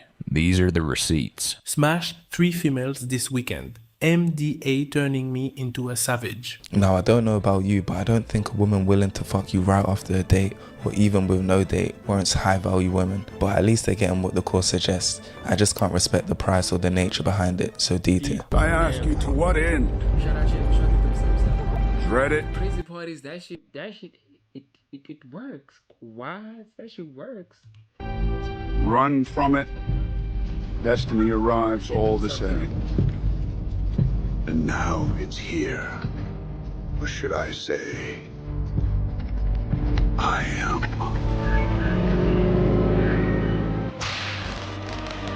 Iman Gaji. The 25-year-old is undeniably the king of courses. If you search for the definition of course seller on the internet, Iman pops up. Iman scaled his net worth to over 100 million off the back of selling his courses, such as 6-figure SMMA, Agency Incubator, Agency Navigator, and Digital Launchpad, which all plan to help people build an online agency to sell a service, from copywriting to video editing and more. Nowadays, Iman doesn't really sell info as much, and has bought a 75 million stake in the company What, that is currently valued at 777 million. In addition, he has a drinks company, Big Day, an eyewear brand, Gaji, a software, Flozy, as well as his non-profit that helps build schools in Nepal. S tier. Derek Moneyberg, real name Del Bukowski, Shout out allegedly Cross has Forever, people what's up? file lawsuits against him instead of refunding them. Shout out Previously, Forever, Derek was a part of a pickup artist company called Real Social Dynamics that did coaching boot camps for around $3,000 in order to help men get more dates. And then I re-anchor that to when you actually are better because this little low status thing is hiding. This company was mass labeled as misogynistic, a complete ripoff, a scam. This company was also accused of tax fraud, visa violation, and deceptive marketing. Nowadays, Derek has decided to pivot into the MMA world, paying fighters to promote his investment programs, and they're certainly loving him over there. Crazy enough, guys. Garcia's hurt bad. Strickland, Strickland trying to end it. These shots here. Another one as Strickland goes down. Look who I ran into. This guy's real big, real jack. He says, "Why do I call him a scumbag on air?" And you could say, you gotta do that for camera. You can't have a private conversation like an adult. You're the one being the fucking scumbag right now. I love my fans more than anything, you guys. Yeah, would I love to make free money from this guy? I would. I absolutely fucking would. But this man takes advantage of low-paid UFC fighters who are great men who are just trying to make their mortgage and live a life. And he takes advantage of these men and he uses their platform. Cool, I'm doing good. Shout out to you, man. Shout out to you, man. Just living life, dog. Wait, are you still at school, bro? When do the school close? When do schools close? When do schools actually close? Platform to peddle financial scams, and he sues people, and what he does is so dishonest and so scummy that no, I will not. Just because you're nice and you shake my hand and you say you're my buddy, no. He's managed to pay some of the best in the world to be his coaches, such as Lyoto Machida and Glover Teixeira. With accusations of people saying he paid his way to a black belt, people wanted to see some of his sparring for once. At Derek Moneyberg, congratulations on your monumental promotion. Would you consider sharing videos of your rolling sessions with these legends? I tried looking on your page but didn't see anything. Derek responded, I just DM'd you. At Derek Moneyberg, thanks for your offer on teaching me how to invest, but nothing on rolling. There's no other place that can put Derek apart from his own tier. F-. The main thing I would say to be a high value woman is always you have ability to reject attention. Hold up. Wait a minute. Something ain't right. The third step towards becoming a high value woman, and this is genuinely so important, it's self-awareness. Now. Oh, hell no. Hell no. Sadia Khan, the world's leading dating expert, trained psychologist and therapist, sells a $204 Master in Masculinity course, as well as a bi-weekly call people can purchase from her that costs Wait, what? How are you a woman and you're selling courses on masculinity? That makes no sense.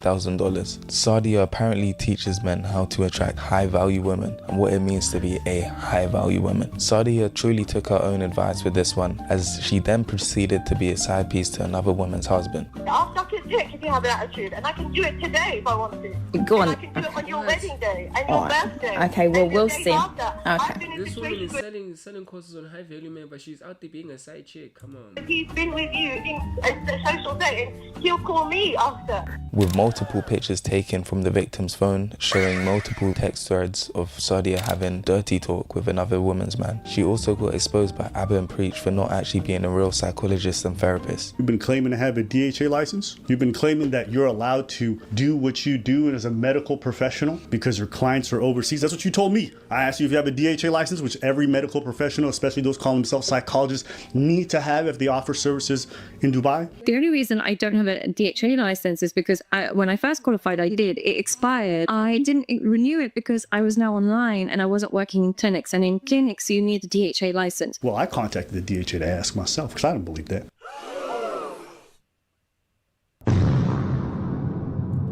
Even if she's doing online treatment, fuck, she must have a license to be a psychologist and offer those services, correct? Yes, thank you. So she's been running this medical practice illegally this whole time. What are you going to do about it? I'll suck his dick if you have an attitude, and I can do it today if I want to. Yeah. Can't remember innocent Mahlope buying no damn course.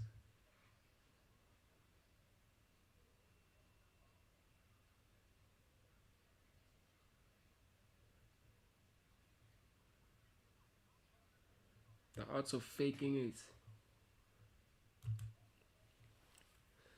Hello, Cinder. I've traded my schedule for the new spritzer. An infusion of zesty orange flavoring and exotic refreshment. Brutal fruit spritzer. You have two options. Option 1. Continue on your current path. Rely solely on your talent, skills, past achievements, and dedication. A path of authenticity, hard work, and the belief that perseverance will ultimately lead you to conquering your goals. Option 2. Take a gamble. Rethink what it means to be authentic, understand the powers of perception, learn how to better seize opportunities, and challenge your ethical boundaries on the path to success. Option 2 is not about malicious deceit or trick. Challenge your ethical. God damn, this guy. I'm only 20 seconds in, and I'm already thinking about other ways, unscrupulous ways. Learn how to better seize opportunities and challenge your ethical boundaries on the path. Ethical boundaries. Challenge your ethical boundaries. Shout out, chat. Be sure I get them subs up. Path to success. Option 2 is not about malicious deceit or trickery. It's about overcoming obstacles and stretching yourself beyond your comfort zone to embody the person you aspire to be. But beware, if you take this path, you must tread carefully. So I want to start by offering you a free no-tech life hack. June 2012. At TED Global, social psychologist Amy Cuddy gives the speech, Your Body Language Shapes Who You Are, where she argues that power posing, standing in a posture of confidence even when we're not, can boost feelings of confidence and might even have an impact on our chances of success. Her speech has been viewed over 90 million times. The talk and the original scientific paper inspire numerous studies, books, and articles on the power of faking it till you make it, using nonverbal cues to enhance confidence and performance. But what these sources don't tell you is that the power of faking it extends far beyond the realm of body language. 1964. A 3-time college dropout applies to a talent agency in hopes of landing an agent job. One of the requirements for the position is being a college graduate. So he applies to a lower position in the building, working in the mailroom. On his application, he states that he graduated from UCLA, a university only 3 miles up the road from the agency. Once he begins working in the mailroom, he's able to intercept a letter from UCLA stating that he never even attended their university and replaces it with a letter of his own. He quickly gets the agent job and eventually donates Big ups, gang.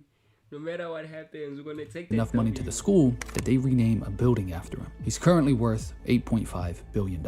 This isn't rare. 7 out of 10 employees lie on their resume, and 65% say lying has helped them land a higher salary. When your worth is determined by the value you're able to negotiate for, it makes sense to try and do anything you can to increase this number. But the fake it mentality doesn't only apply to corporate employment. Co-founder of Apple, Steve Jobs, was notorious for faking presentations for products that didn't work yet, a skill also mastered by Thomas Edison. They exaggerated and presented products before they were functional, but they didn't lie about their skill set or capabilities. They possessed the expertise and determination to overcome obstacles and turn these ideas into reality. And these famous examples are really only the tip of the iceberg. A quick search reveals a vast array of anecdotes, illustrating how countless individuals have achieved success by employing this fake it till you make it approach. And you can read through these on a website that's founders initially posted on hundreds of fake accounts so the site appeared marketable, something almost every social networking site did. And its purpose now extends beyond making the platforms themselves appear popular. There are thousands of services now aimed at enhancing your own perceived popularity through the use of online bots. Followers, likes, even live stream viewers can be and often are fake. Studies by Statistica and IMAI found that in 2022 alone, over 58% of Instagram mega influencers were engaged in fraudulent activities to increase their follower count, and 25% of all influencers had directly purchased fake followers. The motivation for this is very clear. You'd probably be more eager to subscribe to my channel if I had 600,000 subscribers rather than 600. Because when someone has a large fan base, it serves as social proof that their content or ideas are valuable and appealing to others. But more importantly, in this era of influencer marketing, where companies and artists will raise awareness of their products, services, or music by paying an influencer to promote them, having more followers and engagement means negotiating more money.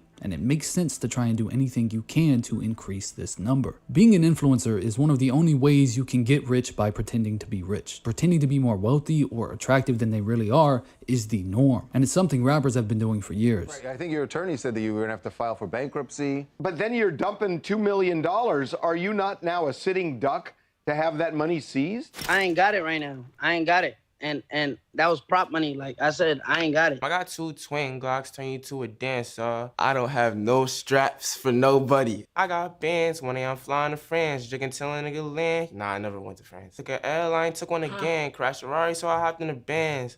This guy is just lying casually on his songs, boy. I don't even drive. It's not just wealth either. Artists have historically created false backstories to enhance their image, like Akon pretending he was leading a Fast and Furious car theft ring, or Rick Ross stealing an actual drug kingpin's name. De Niro Ferrar even made fun of this in his OK Music video.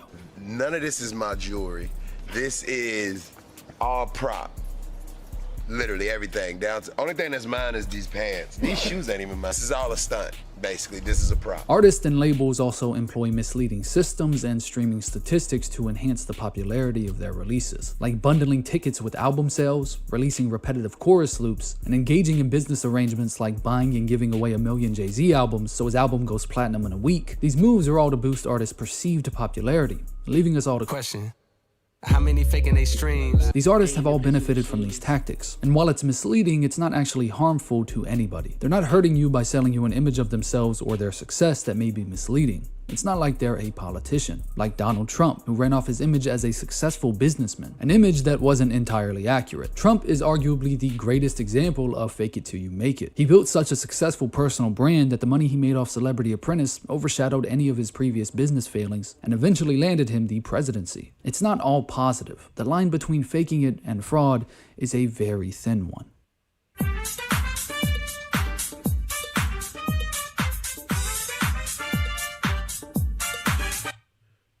The House Financial Services Committee will begin the first congressional hearings on the Enron debacle tomorrow morning. Some Enron employees say they are still hopeful that both their company and their jobs can be salvaged somehow. Not to testify based on my Fifth Amendment constitutional rights. In 2001, energy company Enron was at the center of one of the biggest cases of corporate fraud in American history. Enron had been viewed as a pioneer for its innovative approach to energy commodities, turning them into financial products that could be bought, sold, and traded like stocks. Enron had engaged in a technique known as mark-to-market accounting, which allowed them to mark future financial projections onto their current income statements, as well as writing off losses through SPEs, or essentially companies created by Enron to isolate risk, so they wouldn't be reported under Enron, further giving a false impression of their finances. The revelation of this fraud led to Enron's bankruptcy, reforms in accounting regulations, and a 24-year prison sentence for its CEO. To this day, the entire industry of financial reporting runs on regulations that were put into place directly as a result of Enron, and the scandal has left a permanent mark on society's view of the business world. In 2003, Enron Vice President Christian Holmes' daughter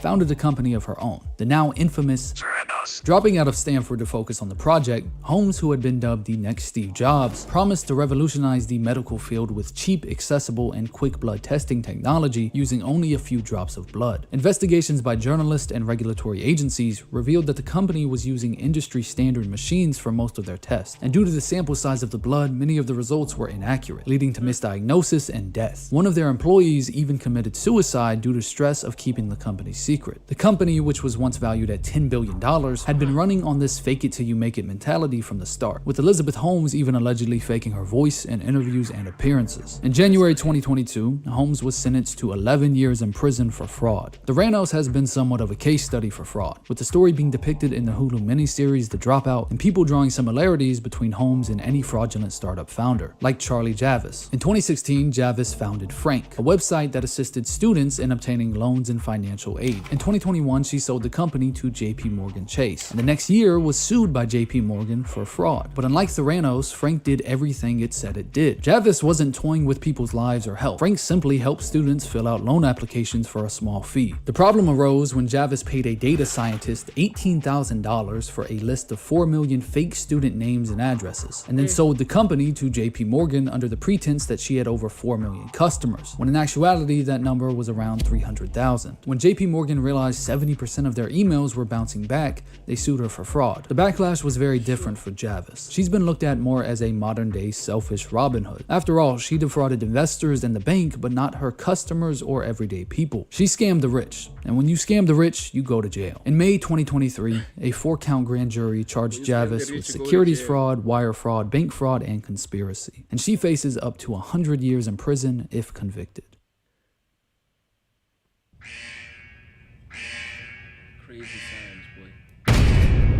My father was a con man. He worked his way up at his company, became vice president, then left to start his own business with loans he got in others' names. Got supplies from vendors under false pretenses, billed them to his ex-employer's account, and once convinced the store he was contracted to work on to install fake security cameras because they were cheaper, and then stole from that store regularly for years. His company, which made over $1 million, was sued for fraud, and my father died with less than $3,000 in assets. The difference between Elizabeth Holmes and Steve Jobs, or my father and any successful entrepreneurs, is knowing when to stop. While he also faked presentations, Steve Jobs didn't work in healthcare. He wasn't putting others' lives on the line to get what he wanted. He wasn't defrauding investors or associates. While it might cross certain ethical boundaries, lying on your resume about job titles or certain responsibilities, misrepresenting how successful or skilled you are, or even just pretending to be more confident than you are, might be the best move for you as long as you can follow through with your commitments. Even something as small as a single word can change how others view you. It's the reason you see YouTube channels refer to themselves as we, as if there's a team behind them, even if it's just run by one person. It creates an illusion, a tactic that can enhance credibility, making viewers take them more seriously and potentially choosing their content over that of others. The line between faking it and fraud is a very thin one, but if you employ these tactics correctly, you might be more confident. You might be able to finally get the job you've been trying to get. Hell, if you employ these tactics correctly, you might even get elected president.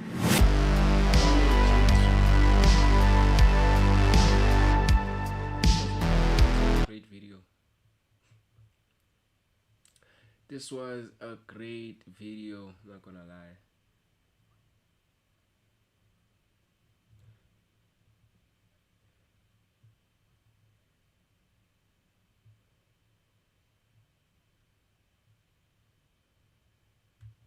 His brain forgot what?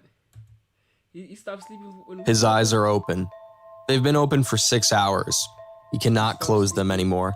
He stopped sleeping for 91 days. His brain forgot how to. God damn.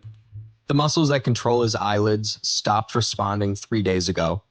Elena, his wife, tapes them shut at night so they don't dry out. But even behind the tape, he's awake. Always awake.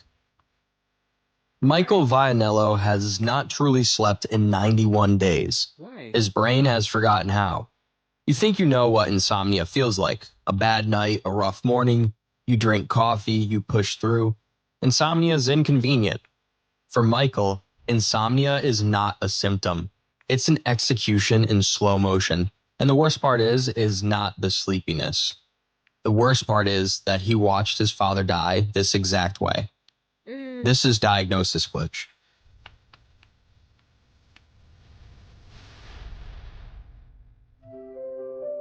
"14 months before the tape and the frozen eyelids, Michael Vianello was the man everyone wanted to be. 52 years old, third-generation Italian-American, 3 restaurants in Philadelphia, all profitable, married to Elena for 26 years, 2 daughters, Isabella, 23, and Maria, 21. Every Sunday night, without exception, Michael cooked dinner for the entire family. His grandmother's recipes, the red sauce that took 6 hours because shortcuts kill flavor. The pasta rolled by hand because the machine murdered the texture. Sunday dinner was sacred. Elena used to say you could set your watch to it. Michael at the stove by noon, family arriving by 5, wine by 6. Leftovers distributed by 9.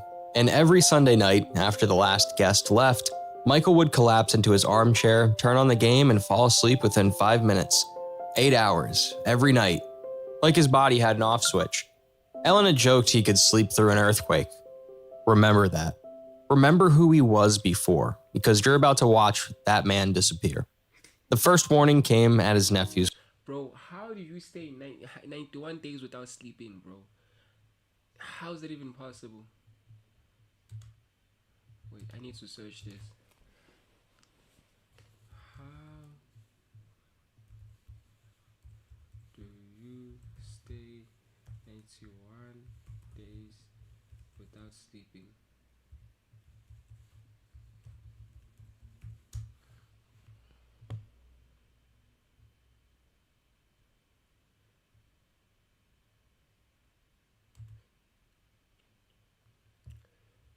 The question of how long a human can survive without sleep, less about survival, man.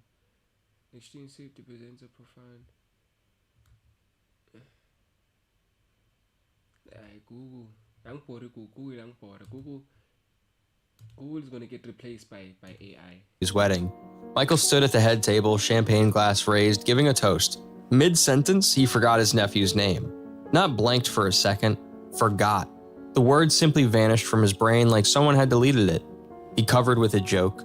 The room laughed, but Elena saw his face behind the smile. She saw the terror. That night, Michael lay awake until 2 a.m., first time in years. He told himself it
if a sedative cocktail that would knock out a linebacker does nothing, you're not looking at insomnia. You're looking at hardware failure. By week 8, Michael was averaging 90 minutes per night. Fragmented, shallow, never deep. He started making mistakes at work, forgetting orders, calling employees by wrong names.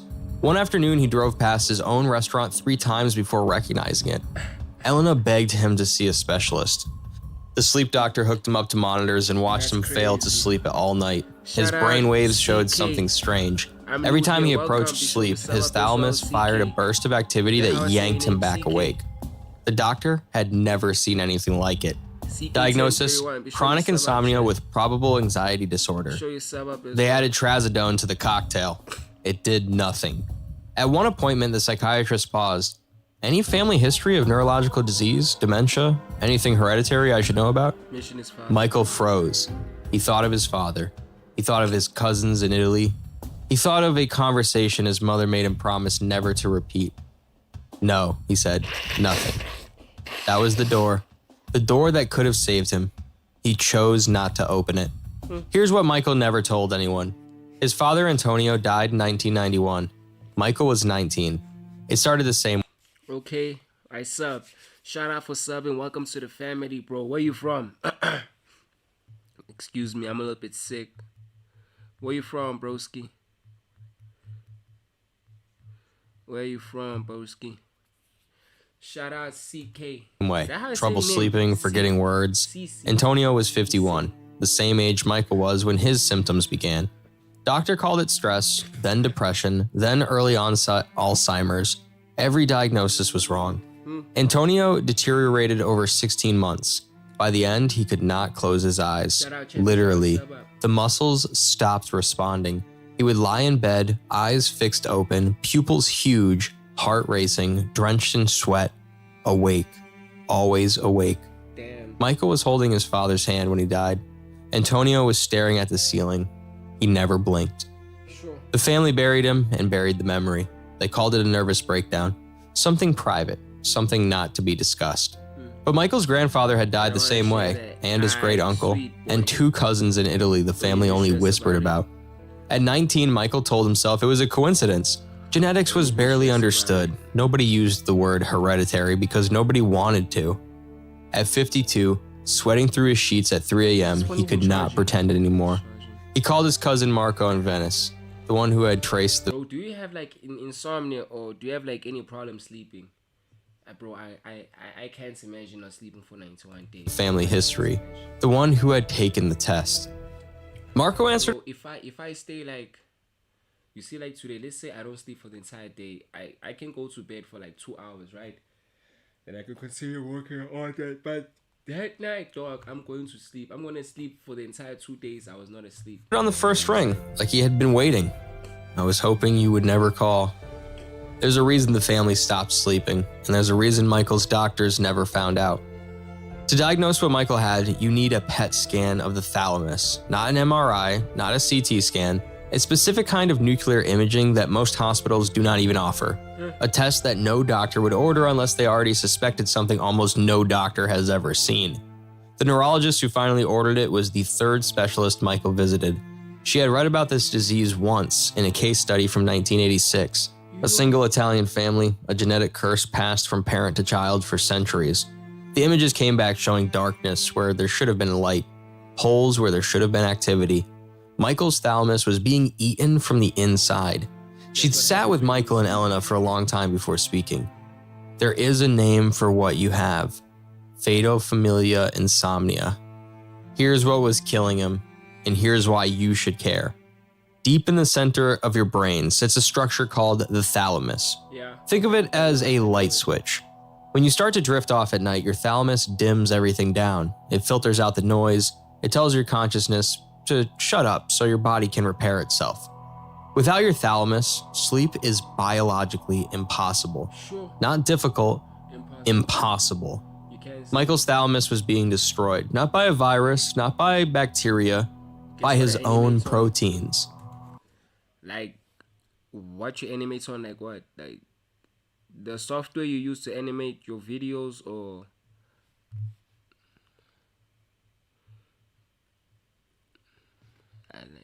hold up. Don't you animate on if it's software from a Roblox game? What is it? Blox Fruits. People like Blox Fruits. I don't know why people like that Blox Fruits game. I don't like Blox Fruits. Guess what I animate on a Roblox game? If don't you use Premiere Pro or something? Is that what you mean? You've heard of mad cow disease? Same family of diseases, same mechanism. Proteins that fold the wrong way then convince other proteins to fold wrong too.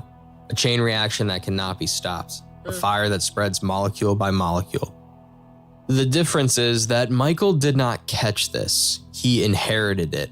A single mutation in a single gene. If your parent carries it, you have a 50% chance of inheriting it. If you inherit it, you have a 100% chance of developing symptoms. If you develop symptoms, you have a 0% chance of survival. Since the disease was identified in 1986, fewer than 70 families worldwide have been confirmed to carry the gene. Fewer than 300 documented cases total. Every single one has died. There is no treatment, no surgery, no drug, no clinical trial with promising results. Nothing. Once the folding begins, it does not stop until you do. Month 4, Michael stopped sleeping entirely. Not mostly, entirely. Sleep studies showed his brain refused to enter any stage of sleep. Not REM, not deep sleep, not even the lightest doze. His thalamus was too damaged to initiate the process. Do you know what happens when you stop sleeping? Your brain cannot clear toxins. It cannot consolidate memories. Your brain starts to eat itself. Shout out, gang. I don't understand. Like, what do you mean? Guess what I animate on a Roblox game? I don't understand. Are you talking about what do you use to animate, or? But if you were asking where do you play games, it would have been guess what I play games on my P. Like, you would have been more specific. So I'm not sure. Probably Premiere Pro or CapCut. Shit, boy. Not regulate emotions. Go without sleep for 3 days and you will hallucinate. Go without for a week and you will experience psychosis indistinguishable from schizophrenia. Michael went without for months.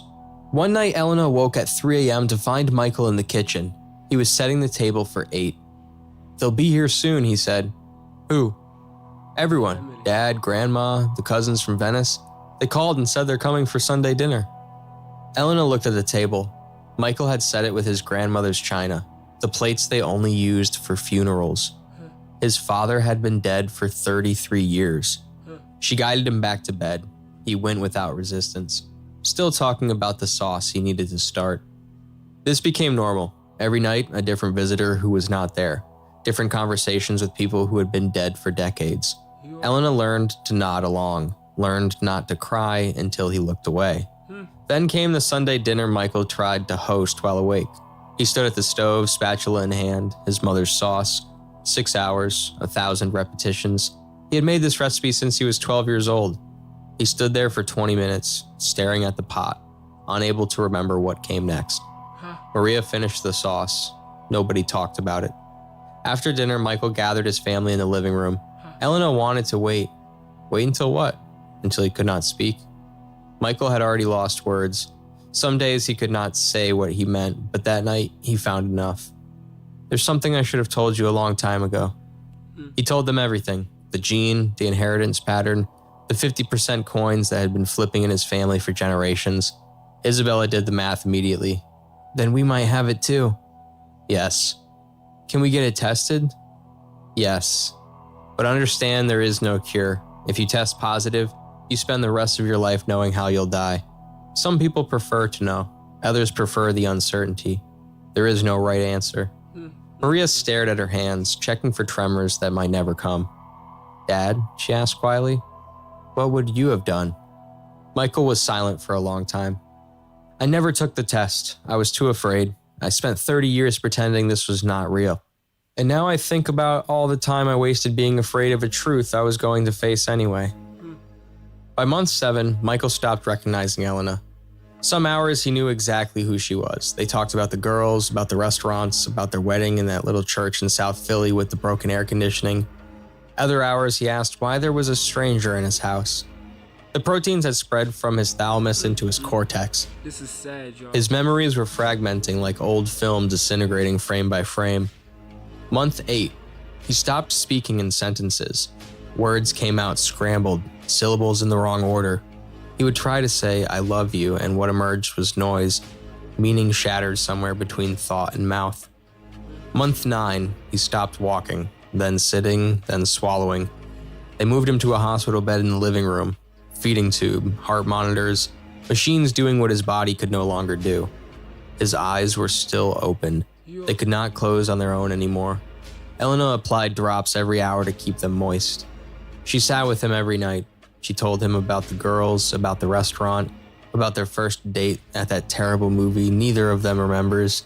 She did not know if he could hear. She talked anyway. One night near the end, she was telling him about the first Sunday dinner he ever cooked for her. The sauce was too salty. The pasta was overcooked. She ate 3 servings anyway because she loved him too much to care. His hand moved, just barely, a pressure around her fingers so faint she almost missed it. He was still in there, somewhere, trapped behind eyes that could not close and a brain that had forgotten how to rest.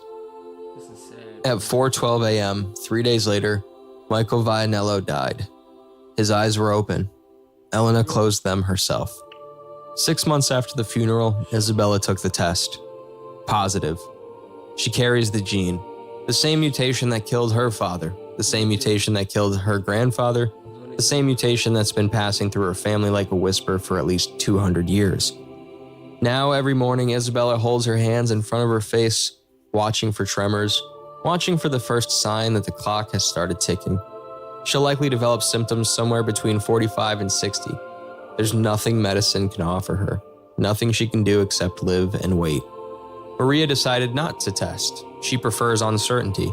She prefers not knowing if every sleepless night is the beginning of the end.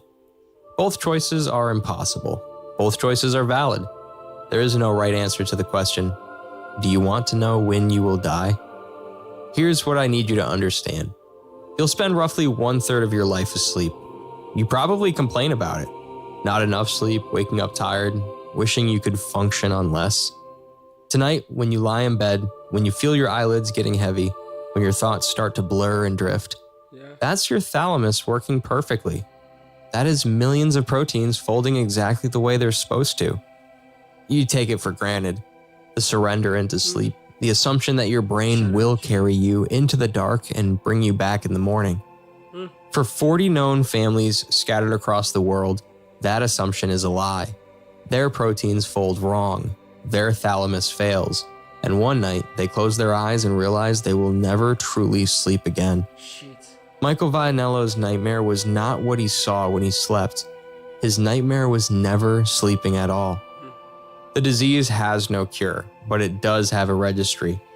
If you have 2 or more relatives who died of diagnosed or mysterious neurological decline, if there is a pattern in your family of people going crazy and dying in their 50s, you can request genetic testing. If you test positive, you become part of a small, terrible community of people living under the same shadow. Some donate their brains for research, some join the few observational studies that exist, some spend their remaining healthy years documenting everything for the scientists who might one day crack this code. There is no treatment yet, but there are researchers trying, attempting to develop drugs that stabilize protein folding, exploring gene therapy that might correct the mutation before symptoms begin. The science is decades away from a cure, maybe decades away from anything. But Michael Vianello's brain is now in a lab somewhere, still teaching doctors, still contributing to a fight he could not win. Imagine having like a chronic disease like that, bro. Sad, man.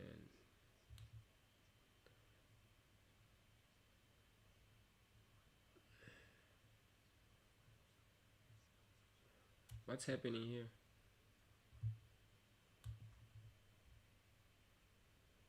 What's happening here? Tough, man. I just think I wanted a little bit more. If you had a little bit more musical instrumentation when your drop happened, I think I would have pushed that one through. We're gonna get the drums we wanted. We think he's to. gonna deliver? Yeah, we have to, huh? I'm getting my baby ready for him though. Let's go. Yeah, get him. Let's go. East side. You know exactly what it is, bitch. I'm still the fucking best, they can top this. Even if I start with the rhyming and the rapping, I'm still getting hoes like a nigga ain't even here practice. No fucking lasses. I'm laughing in my competition. Yeah. These are proper, guys. Boy, cause it's prime time. These I feel like delivered. LeBron James when he They dunks on. My competition, these niggas soft as butter. These niggas can't compete cause I'm the illest runner. I don't know if we're gonna get anything else out of that beat though. What was the next I don't know. song? So next round might be tough. He's probably getting cooked next round. I'm gonna keep it real. W from South France moves on. Damn, I got like a 15 seconds clip for. Let's see though. He has to go against Brain Got Blaps on the next round too, because he had 2 go through. And Brain has a whole minute. Oh man, that's the thing. Y'all got a whole minute next round to cook. Yeah. All right. 35 seconds on the clock. Let's go, W. Let's see what you do. I was worried about these drums. We sent this one through. Now is the moment of truth, guys. 'Cause I don't know if he's gonna execute on these drums. It had feeling. Oh, it had feeling. He got an extra. We're gonna stop it at 10. Yeah. Tell a bad bitch she bad, even if I don't touch it. I'm nasty. Okay. When they come through and make it. What the fuck am I saying? What the fuck am I saying? Nah. What the fuck am I saying?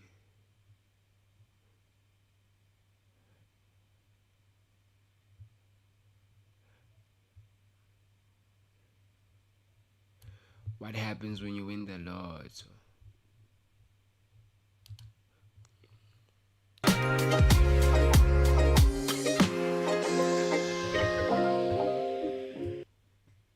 Comfort in domestic hot water is being redefined. Uninterrupted. You just won the lottery. Congrats. You're f***ed. If you're lucky enough to survive all the lawsuits, betrayals, and murder attempts you're about to face, you might just live long enough to go bankrupt. If you want any chance of this working out, listen carefully. The first thing you need to do is absolutely nothing. Don't tell anyone, don't quit your job or drop out of school, don't buy a GT3 RS, and don't claim your prize. Yet. Most places will give you a few months to grab your check. Let's just say you won in California, which gives you 180 days. We're gonna use this to our advantage, but in the meantime, it is absolutely and utterly imperative that you do not lose your ticket. This actually happened to 7 people. 3 of them didn't survive. Take your ticket and sign the back of it, photocopy it, take selfies with it, record a video with it, put it in a waterproof, fireproof box, then take that box to the bank and put it in a safety deposit box. Now that your ticket's hopefully secure, we need to use this time to prepare a few things. First, we need to hire a professional. I watched a few lottery news segments and found you this guy, Jason Kurland. He's a self-described lottery lawyer that charges $200K up front and a $50K monthly fee. That might sound like a lot, but for legal protection, money management, and tax shielding, this is actually a steal. Plus, you won the $200 million Powerball, so $200K is only 1,000th of your winnings. Now that you have Jason on your team, he's gonna prepare your banking and investment accounts. And of course, he won't withdraw any money without your written consent. Shout out you guys. But in your very first meet, popping, it's your boy. Fuck. Be sure I get them subs up. If you're new to the channel, it's your boy FIEND. Donaseka 1496. New album dropping Friday. New performance dropping tomorrow. Yo guys, I'm a little bit sick, so y'all always just have to deal with that. At least I'm on stream. he gives you some bad news. See, the first rule of winning the lottery is to always stay anonymous. But most places won't let you do this. California requires the public disclosure of the winner's full name. And no, a trust won't help you. You're getting fully doxxed, and we need to prepare for that. But first, your phone rings. It's your boss, telling you off for being late to work. Resist the urge to show up to the office with an AR-15 and instead put in a 2-week notice. Leaving on bad terms would just give your coworkers an excuse to sue you. Now back to concealing your identity. Delete your social media, get a new phone number, make a new email, and change your primary address to a PO box. This should help prevent strangers from tracking you down, but an even bigger threat might just be your own family. This guy right here won $20 million, and he used it wisely, starting up a successful gourmet popcorn shop and helping out his loved ones. 9 years later, he was murdered by his sister-in-law. If you don't keep your family in check, you might end up getting killed, or even worse, divorced. So here's the plan. You decide right now the exact amount you want to dedicate for family and make a trust for it. Once you fund this trust with a portion of your winnings, Jason will take it over. So when your family members come begging, you could just tell them you're not in charge of the money. Let Jason be the bad guy. After a few weeks of preparation and sleepless nights, it's finally time for you to claim your ticket. But here is where a lot of people mess up. The lottery press conference is where you'll be presented with the world's largest stimulus check in front of a horde of reporters who are snapping and publishing nice clean photos of your face right next to the reward for killing you. It's gonna be an exciting event. I mean, look how happy this guy is. He just won $1 million. He doesn't know it yet, but 1 month after taking this photo, he's gonna mysteriously die of cyanide poisoning. No suspect was ever found. In unrelated news, these two women inherited all of his winnings. In completely unrelated news, this woman prepared the last meal he ate before he died. Anyway, what I'm trying to say is that the press conference might not be optimal for you. Luckily, there are some genius tactics you can use to reduce its potential harm. Renting a car will stop people from tracking your license plate. Wearing a disguise will lower your profile as long as it's not ridiculous enough to go viral. But the smartest way to handle your press conference is by not going. You're not required to show up for your media appearance. The massive check with your name on it will still get put on the news, you just won't be in the shot. Instead, you'll go to the lottery office without any cameras and quietly grab your normal size check. But as you hold the piece of paper that's about to change your life, the first thing you'll notice is that the amount is a lot lower than you expected. See, there are 2 ways to claim your prize when you win the lottery. If you want the full advertised amount, you need to take the annuity, which means your prize gets paid out over the course of 29 years. But you took your prize in the more popular lump sum, where you get all the money at once, but it'll be just around half of the total jackpot. On top of that, since you won in the US, you're getting taxed. But don't worry about this, because the authorities have already withheld all the taxes you owe from your check. Just kidding. They've withheld some of your taxes, but way less than what you actually owe them. Luckily, Jason has an accountant on his team who can guide you through the how much do you owe the government death trap. So after factoring in the lump sum and taxes, your jackpot has gone from 200 million to a measly 70. I guess it'll have to do. But before you even cash your check, your phone starts blowing up.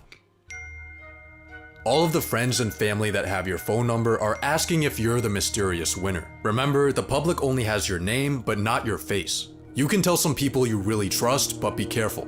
Maybe even use an NDA. Now, it's finally time to make your deposit. After your check settles, you'll see more money in your bank account than you even thought was possible. Hopefully, you're using a larger bank and not a credit union where your checking account would probably be worth more than all of their assets combined, but even with a massive institution holding your money, you still have a problem. Only $250,000 of your dollars are insured.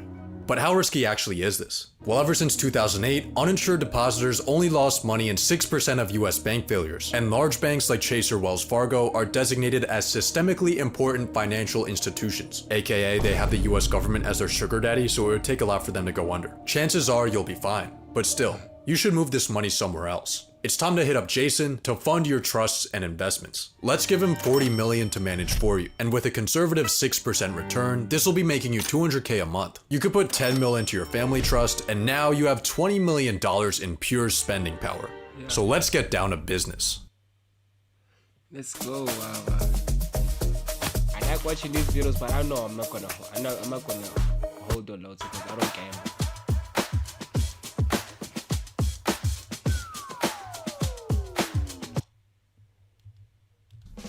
First, you need a new house. I say go with this $10 million LA mansion. It's got a master bedroom where you'll wake up to beautiful ocean views, a 500-bottle wine cellar, an infinity pool, and a movie theater, but one thing's missing.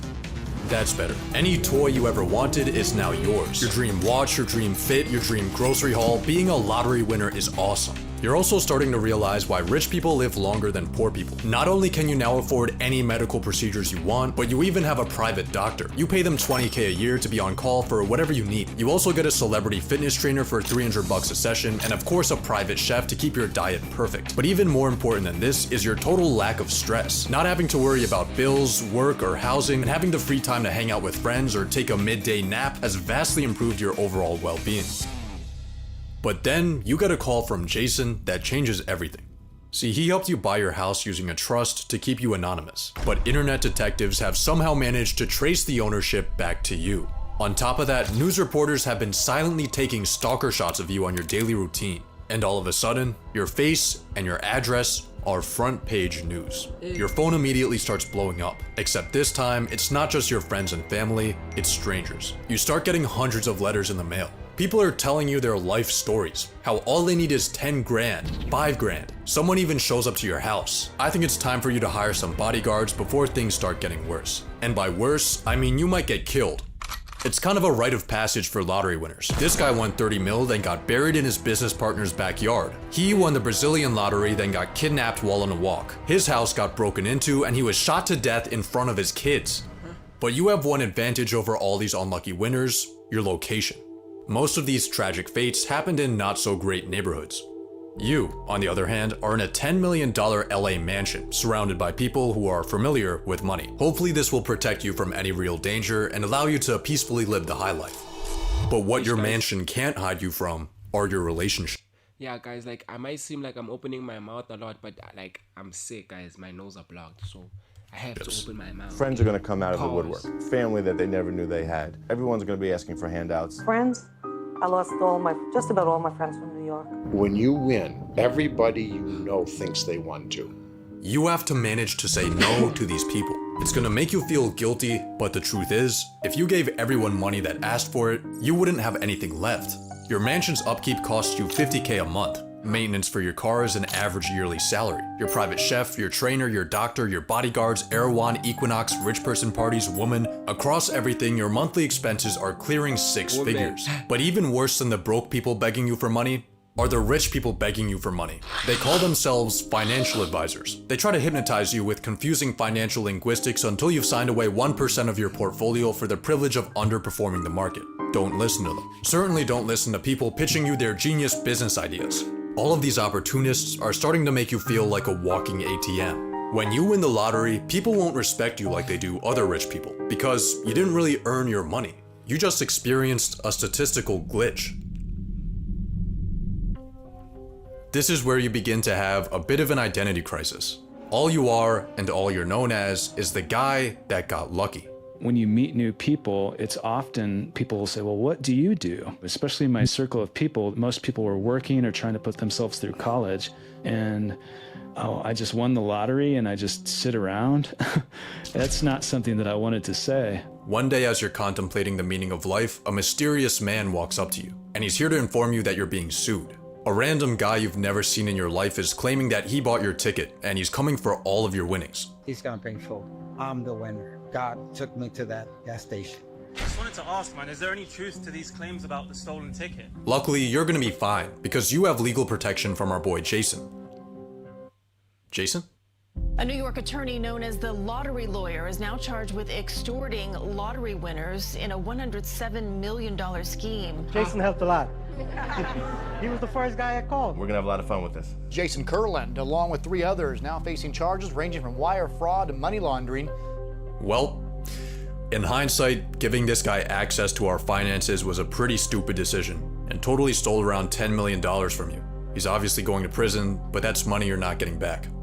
But hey, at least you have a mansion to cry in. 30,000 people have been ordered to evacuate their homes because of a wildfire tearing through wealthy suburbs of Los Angeles. Among the thousands of people in Southern California who have lost homes in the wildfires is the winner of the biggest lottery jackpot in history. Just when you think things can't get any worse, you suffer the same fate as $2 billion Powerball winner Edwin Castro, and for some reason a large amount of lottery winners, your multi-million-dollar house burns to the ground.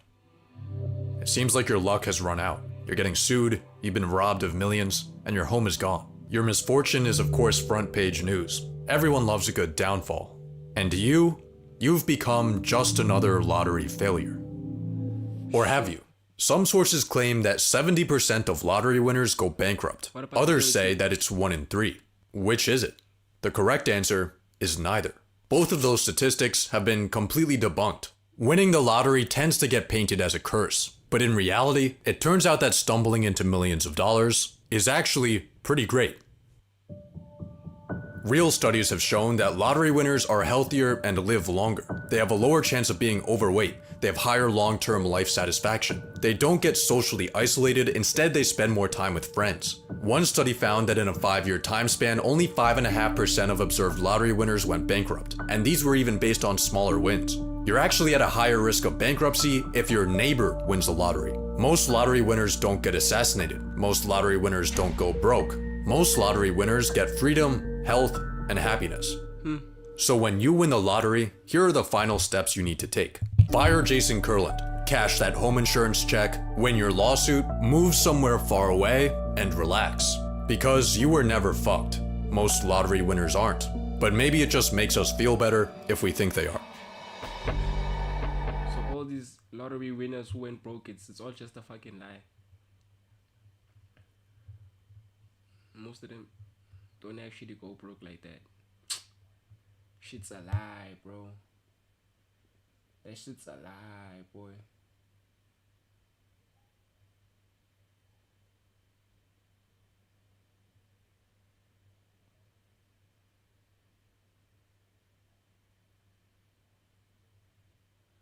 Suspicious death.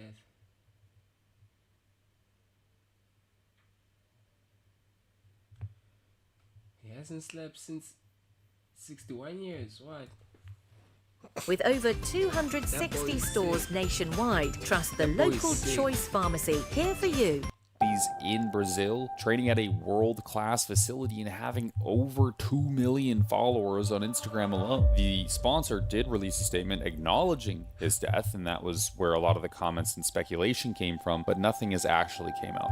Disclaimer, this video is educational and informative in nature. Do not contact anyone shown in this video. Also, this video is discussing steroids. Do not use steroids. This is entirely for educational and entertainment purposes only. The 22-year-old bodybuilder who leg pressed 500 kilograms and conquered Brazilian bodybuilding is now dead. He had 2 million followers and one of the best brand deals that you could ask for in Brazil. He was even planning to prep for a show later this year, and nobody, not his sponsor, not his coach, not his friends, saw this coming at all. His name was Gabriel Ganley, and most of you know him as BB Zinho, I think is how you say it, whatever. And quite frankly, his story is the same story we've seen too many times in the industry. A young kid, insane potential, a rapid rise, and then gone at 22, which is diabolical. 22 years old. Now, why did this happen? Well, unfortunately, it's not too complicated to theorize and explain because it is the same stuff that we talk about in basically every video on this channel. We're going to get into the depths of it because there's a lot of rumors spreading around. He is one of the most popular individuals in bodybuilding in Brazil, so there is a lot going around about this subject. We're going to create some clarity on it, so stick with me through the video. We're going to go through a little bit of lore, and we'll get into what is actually happening. Now, Gabriel was born in Rio de Janeiro, and he started lifting at a very young age, 15 years old, after watching the old school bodybuilding legends, sort of like the 90s era guys, you know what I mean? Like those sick physiques that were really aesthetic, pure balance of like mass and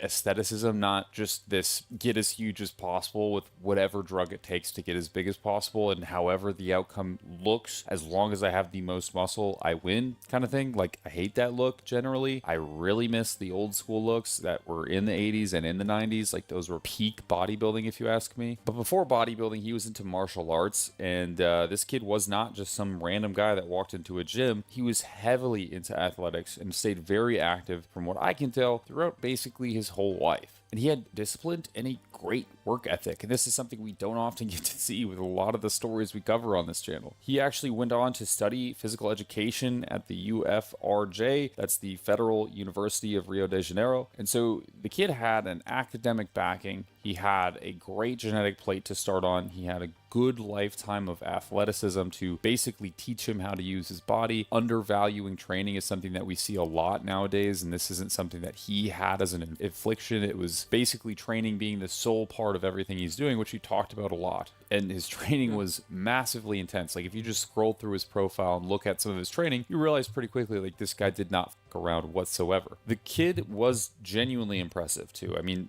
I can't overstate this enough. He was known for leg pressing 560 kilograms for reps. That's over 1,100 pounds for a 22-year-old. The video went viral of him doing this, as it probably should have, because that's a feat that I can't even begin to conceptualize. And that is with most of his lifts. They were all pretty radically insane, and to be fair, he was extremely strong and one of the most, again, as I said, prevalent bodybuilders in Brazil for some of these reasons. In fact, one of the biggest supplement companies in Brazil, they signed him in 2023 and moved him to Sao Paulo to train at their facilities. This kid was living the dream, getting a sponsored and paid deal, moving to one of the biggest cities in Brazil, training at a world-class facility, and having over 2 million followers on Instagram alone. And Ramon Dimon, who is likely Brazil's most accomplished bodybuilder, and genuinely one of my favorite physiques out of the current selection of bodybuilders out there, to be fair, even posted about him. They were friends, and he's actually, been around with Ramon as he's won a lot of his titles. He goes on to say in this post that he is a truly amazing person. He said that he was there for many of his accomplishments and was the only person that was genuinely happy with him without being interested in the limelight. Ramon said that he was the most playful, fun, and happy person that you could imagine, quoting him as inspiring. And this is the best bodybuilder in Brazil that we're talking about right now. He was inspiring to him. Yeah, that video got boring quick. I'm sorry, I know it's something we shouldn't just take lightly, but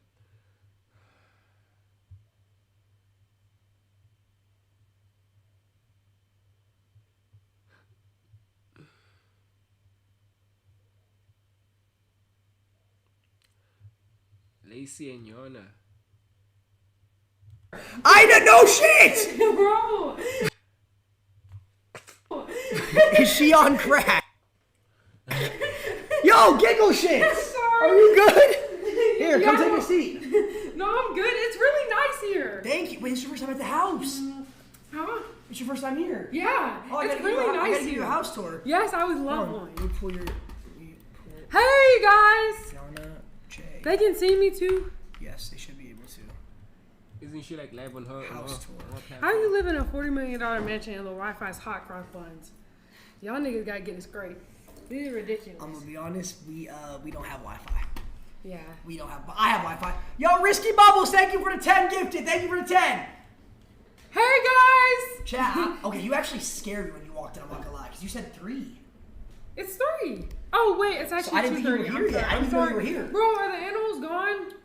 You just missed them. No! I You know what, man? I don't understand Yana, bro. Like, That's he. Seems like one membrane in the cell is not working correctly.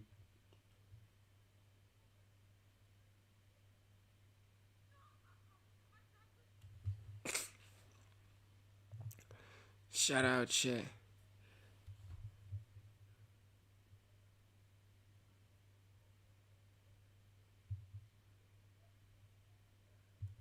I talk to Satan. Wait, no, you talk to Satan. Much you love me, John. He was in the car with me. I can feel the presence of him in my car. I said, of course I love you. He said, prove it. I said, how do you want me to prove it? He said, there's a man on the 12th floor. Take him to your apartment and sacrifice him for me. I said, I will do that. I'm going to show you that I love him. I went in the elevator, coming up, and he was behind the door to the rooftop. I went to grab him, to bring him in my apartment. I was half demon possessed. My eyes were red. He freaked out. He couldn't even hit him. I tried to bring him into my apartment. I tried to get the keys in my pocket. And for the first time in 25 years, I heard the voice of God. Audible, the voice of God. He said, my son. Welcome, everyone. Today we're going to have a special conversation. Now, Let Amplify take you where ordinary doesn't dare go. Searching for whatever when he said that. Because I'm not finna watch an entire 1 hour like interview, guys. I don't know.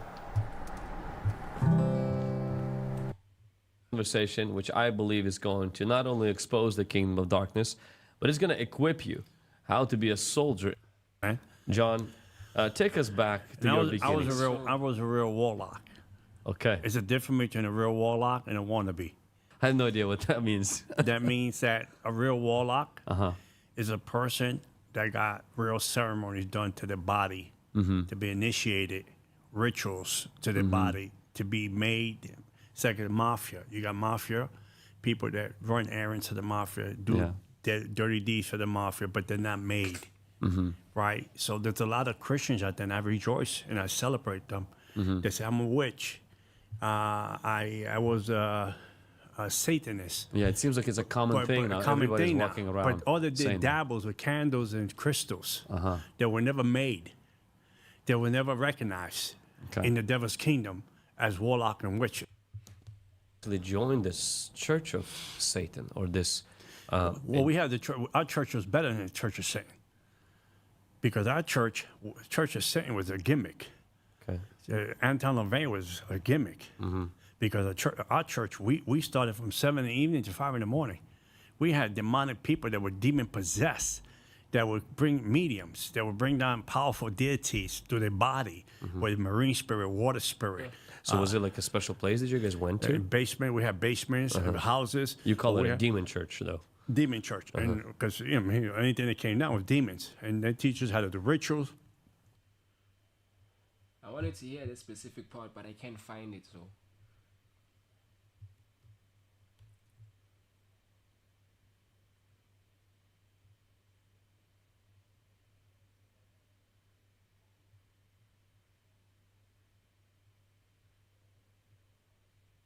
Every level of hell described. Okay, hell is full of fire, demons, and screams, right?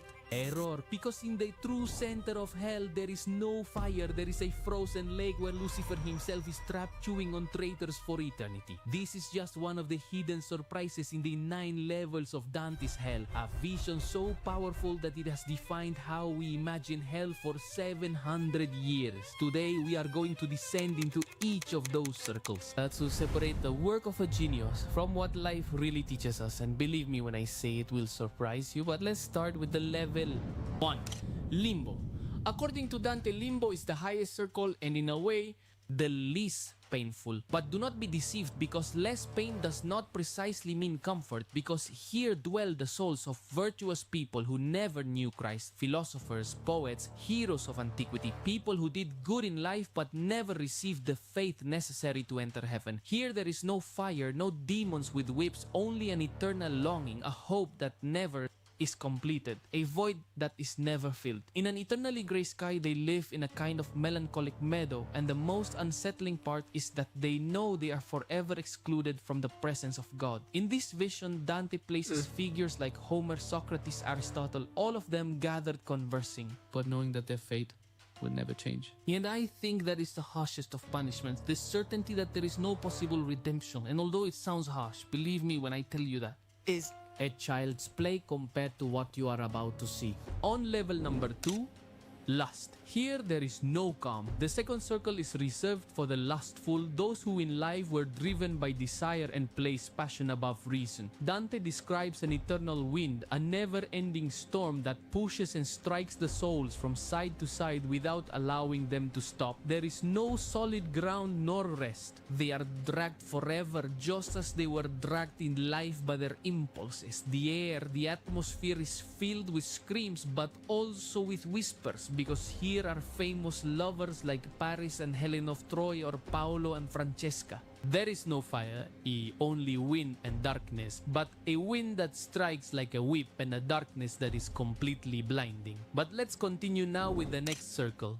Gluttony, and the weather changes as soon as we descend a step. There is no longer wind like lust, but a black and heavy sky from which a constant rain falls. But the precipitation is not water, but hail, water, snow, and foul mud. The ground we can see is a filthy swamp where the gluttons lie sprawled, wallowing in the mud. In life, the god of these people was their stomach. Their paradise was an endless table, and now the abundance they sought has turned into decay. Above them looms Cerberus, the monstrous three-headed dog, and its jaws drool as it bites and scratches them, punishing them over and over without stopping. Yet no matter how much they scream or rage, they always return to the same place, always under the same storm, in the same mud. Everything here is repulsive, the stinking smell, the cold that penetrates the bones, and the humidity that does not allow not even a little comfort. But if this surprised you, let me tell you that it is nothing compared to the last level, where the traitors remain until the end of the days in a sea of ice. But before getting there, we need to descend to circle number 4, greed. Here there is no storm, no... Bro, like, do you know like how you always think that heaven is just one magical place? Heaven is like, I don't know how many levels are in heaven, but there's layers and layers and layers before you get to the Almighty God. Same way as in hell, it's like there's different layers until you get to like the absolute bottom. Which I didn't catch the first one, but the second one was lust. The third one is gluttony. This fourth one is greed. No mud, no wind, just a vast land where two groups of souls push enormous circular weights, colliding with each other over and over. On one side are the greedy, those who hoarded wealth without ever sharing them with anyone. But on the other side are the prodigals, those who squandered everything they received without measure. The punishment is simple and brutal. Both push their burdens eternally until they meet in the center where they collide with a metallic crash, and then in silence change direction and the cycle begins again. Without rest and without purpose. Their lives revolved around wealth, and now their punishment is to repeat a useless movement for all eternity. Here Dante reminds us that the love of money traps not only those who hoard, but also those who waste without wisdom. And this is interesting because Jesus himself tells us that the love of money is the root of all evil, and that we must beware of it. And while these metallic clashes continue to sound non-stop, we descend to the next level. Wrath. The fifth circle also has no fire. What it is a river. The river Styx, whose waters are dark and dense like liquid oil. On its surface, the wrathful they hate each other, they sink, and they come back out to keep fighting. Every blow they give is returned, every insult is answered, but not all of them move, because down at the bottom of the river, drowned and silent, are the melancholic ones, those who in life drowned in their own anger and resentment without ever being able to express it. Their punishment is the opposite. They cannot move, they cannot scream, they cannot free themselves, only feel the dark water filling their lungs for all eternity. Here, Dante not only punishes explosive funga, the one who responds rudely, but also the... Yo, this one is crazy. So you're just gonna be like basically like drowning the whole entire time, bro. The one who keeps it in their heart and rots in silence. And it makes sense because both in their own way kill the soul, but nothing we have seen compares to what is coming, because the next circle will make your skin crawl, and it is my duty to warn you that this may shock many of you. Viewer discretion is advised. The sixth circle is heresy. Upon entering here, the air becomes hot, but unbearably hot near is yes. Although it is not the heat of a live flame burning, but rather that of embers that never go out. Here there are open graves that burn from within, and the souls of the heretics, those who deny truths of the faith, are trapped in these fiery tombs forever. Some scream from within, others lie in silence, but each and every one of them burns without being consumed. Dante encounters here religious leaders and philosophers who taught doctrines contrary to the faith of their time. And their punishment is not only physical, because this horrible torture is completed with a profound solitude, because in harsh tomb they are alone, unable to communicate with anyone, unable to see anyone. The silence of this circle is different, and it is not calm, but total condemnation that we see. But wait a second. Who is this man, Dante, to dare to map hell in such detail? Well, the answer is extremely interesting, because Dante was not a priest, not a prophet, but rather a politician. Yes, just as you hear, a politician who was betrayed, expelled, and exiled from his home, Florence, Italy, so he used his genius for sweet revenge. He wrote a poem in which he placed his personal enemies in the worst circles of hell, describing their tortures in great detail. Now, why did this vision and not another become so famous? Well, the answer is quite simple. He wrote in Italian, the language of the people, in a context where the church only held meetings in Latin, a language spoken by priests. Furthermore, the images were so brutal and precise that they were seared into the minds of all believers by almost 700 years. A poet using his art as a weapon, and speaking of weapons, it's time to descend to the seventh circle, because this is where hell becomes truly bloody. Level 7, violence. From here on, metaphors are set aside, and what we begin to see is purely pain. The seventh circle is a plateau broken by rivers, forests, and deserts, but every natural element is cursed, and the violence here is not just an act, it is a climate, a ground, and an atmosphere. In fact, Dante divides the seventh level into 3 rings, and each one punishes a different type of violence. The first ring of the seventh level is the strap, the Tonte, a river of boiling blood. As you hear, it is not lava, it is living blood that rises and falls. There, Itaris, tyrants, murderers, and warlords who shed blood in life are submerged. And if a condemned soul tries to come up for air, an armed centaur shoots them and forces them to sink again. The second ring, on the other hand, is a forest of black trunks. The trees here have no leaves, and there are no birds either. What we find are harpies, creatures with the body of a bird and the face of a woman, screeching as they tear pieces from the dry branches. Now, if we zoom in a bit and pay attention, we will see that the wood, it bleeds. And the reason is quite chilling. These trees are actually people who attempted against their own life, people who cannot walk, cannot hug or cry, because their will to deny themselves a body on earth becomes an eternal condemnation, to live without it a punishment. Holy shit. So everyone who commits suicide, basically, they come here. Most brutal, but not as brutal as the third ring of the seventh circle, which is literally a desert under a rain of fire. While the ground burns, the sand scorches, from the sky fall burning flakes of fire to me. And there is no protection or possible refuge. Here are located the blasphemers, the sodomites, and also the usurers, all groups of people who, according to Dante, have twisted what they received as good.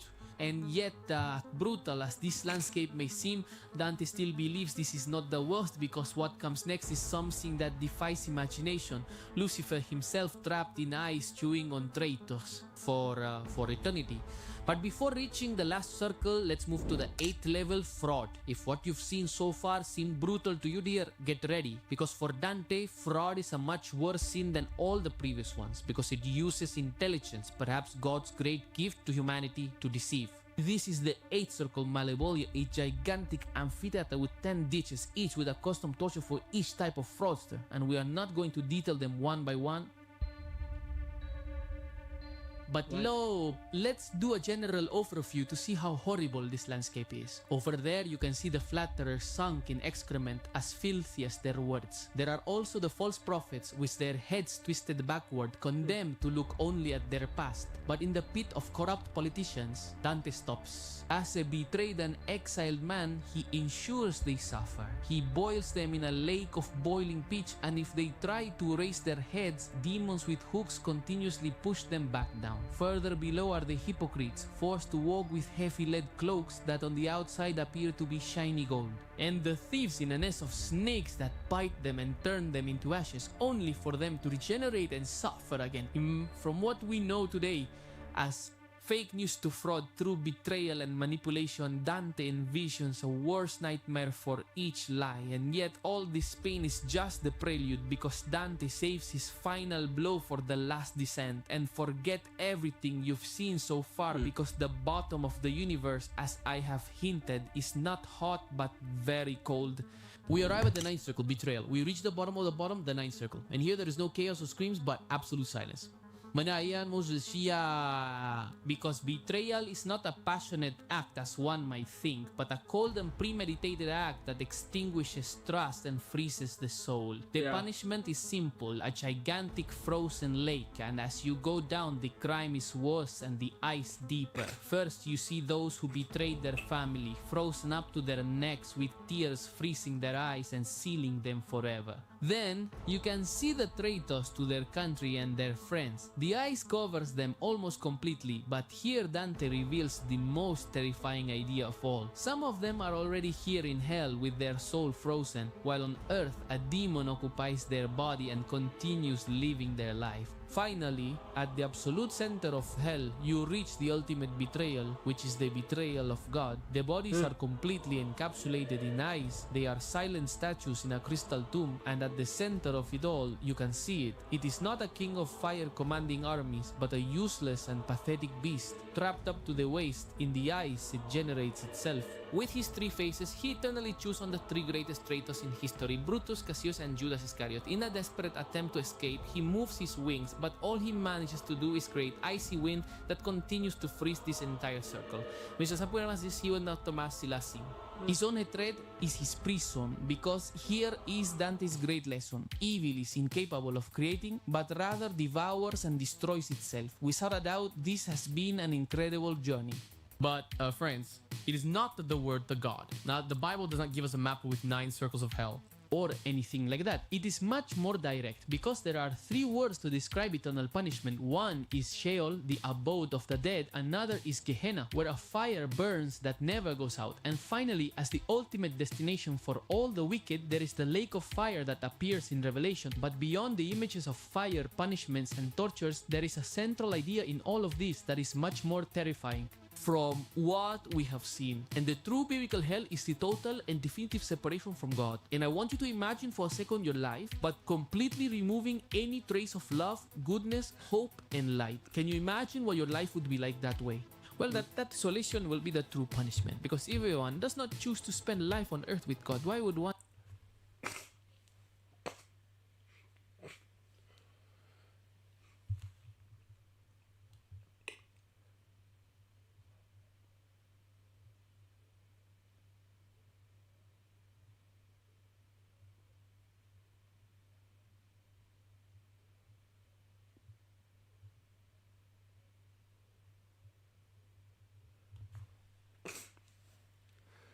Shit out shit.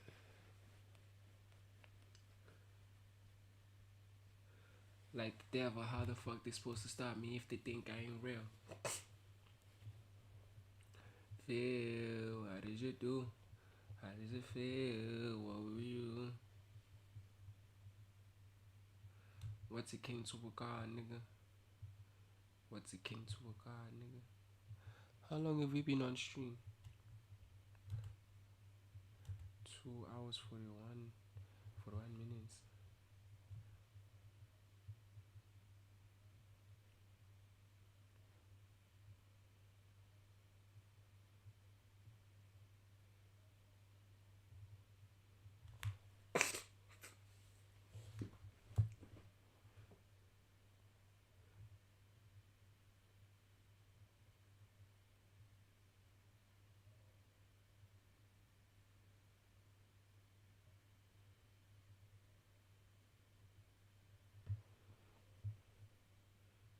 deal with the...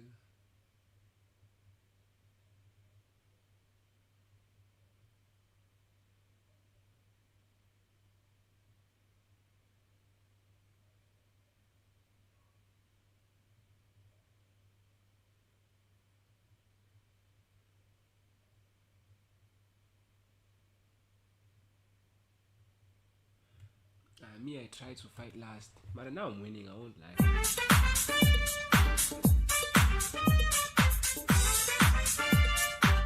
Cover your house and everything in it. Get comprehensive cover, faster claims, and 20... This is what a demon looks like, right? Wrong. Because the Bible doesn't talk about just one, but about 7 different types of demons. Some whisper in your ear at moments like this, while others shape the culture of entire nations. And there are some so incredibly powerful that God Himself had to chain them in the abyss so they wouldn't destroy the earth. But before we get there, let's start with the first level. Level 1, Spiritual Hosts of Wickedness. At this level, the demons don't have personal names, but they do have a personal agenda. You.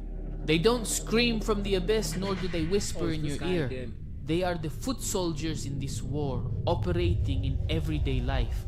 Their purpose isn't to change the world or disrupt society, but to make you fall.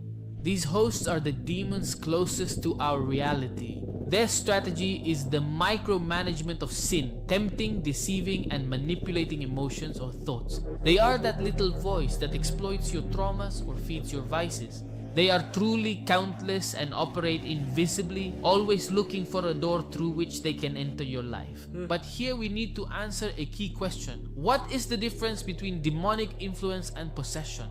Think of it this way.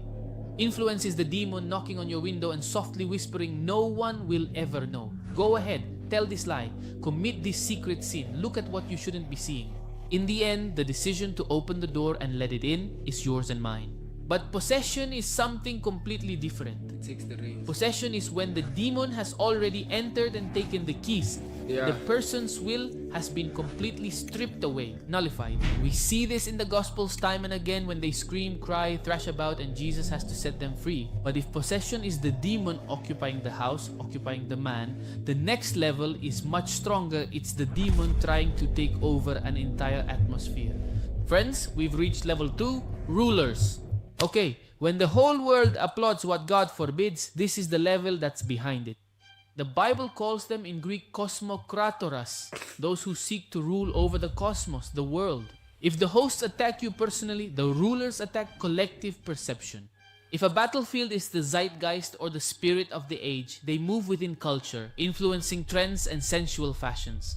Haven't you ever wondered why entire societies suddenly call good evil and evil good? It's definitely not a coincidence. There are spirits operating from the shadows, in the media, and in social philosophies, so that the truth seems ridiculous or obsolete. They don't force anyone, but they saturate the environment and atmosphere with lies repeated so often that they become common sense. But while they shape what people think, the next level is actually in charge of building the very physical structures where people live. We're talking about none other than the principalities. Friends, now we're entering legal territory. In Greek, the original word the Bible uses for this level is exousia, which means authority or right. The principalities are not distracted by passing trends. They build institutional strongholds that last for centuries. I want you to imagine structures of evil so deeply rooted that they transcend generations. Caste systems, systematic ideologies of oppression, institutionalized false religions. They are the pillars, the columns of the enemy's house. A biblical example is when Jesus speaks of the power of darkness at his arrest, implying that there was a legal right and a religious political structure allowing the plot. The principalities establish the right of darkness to remain in a place through laws, covenants, and traditions. They are the mastermind architects of evil, but above them are the absolute and true owners of the territory. Level 4. The mighty principalities. Here, the game changes scale completely, friends. The principalities, or archas in Greek, are high-ranking spirits assigned to entire nations or geographic regions. Their work is purely geopolitical. In the book of Daniel, we see the definitive example when it refers to the prince of the kingdom of Persia. You've probably heard the story. The prophet Daniel is praying for God to intervene in a situation. It took 21 days for the answer to that prayer to arrive. And it wasn't because God was delayed, but because the one bringing the answer, one of God's angels, literally had a war in the heavens with the prince of the kingdom of Persia, who opposed him so that the answer couldn't get through. Demons at this level don't fight against individuals, they fight for control of the border. This reveals to us that nations have spiritual beings over them. Some are angels of God, but others are ancient fallen angels who oppress entire countries. They have violence, corruption, or spiritual blindness. Could this be the reason why certain regions resist the gospel? Maybe it's not just because of human factors, but there could be principalities. I need the video to fucking hit, boy. Like, one, two.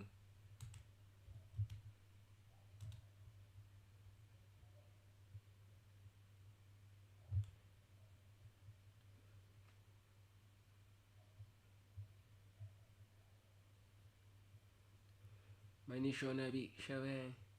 All of my apps stay there.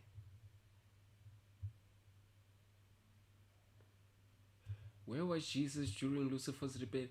He was here in Earth. Before there were oceans, mountains. He was here. Before there was earth. Before there were oceans, mountains, or mankind. There was a war. Not a war fought with swords or guns. A war fought with pride, betrayal, and the most dangerous weapon in all of existence, free will. One of heaven's most glorious angels, brilliant, powerful, and beautiful beyond description, looked at God's throne and thought one terrifying thought. That should be mine. And in that moment, everything changed. But here's the question that almost no one asks.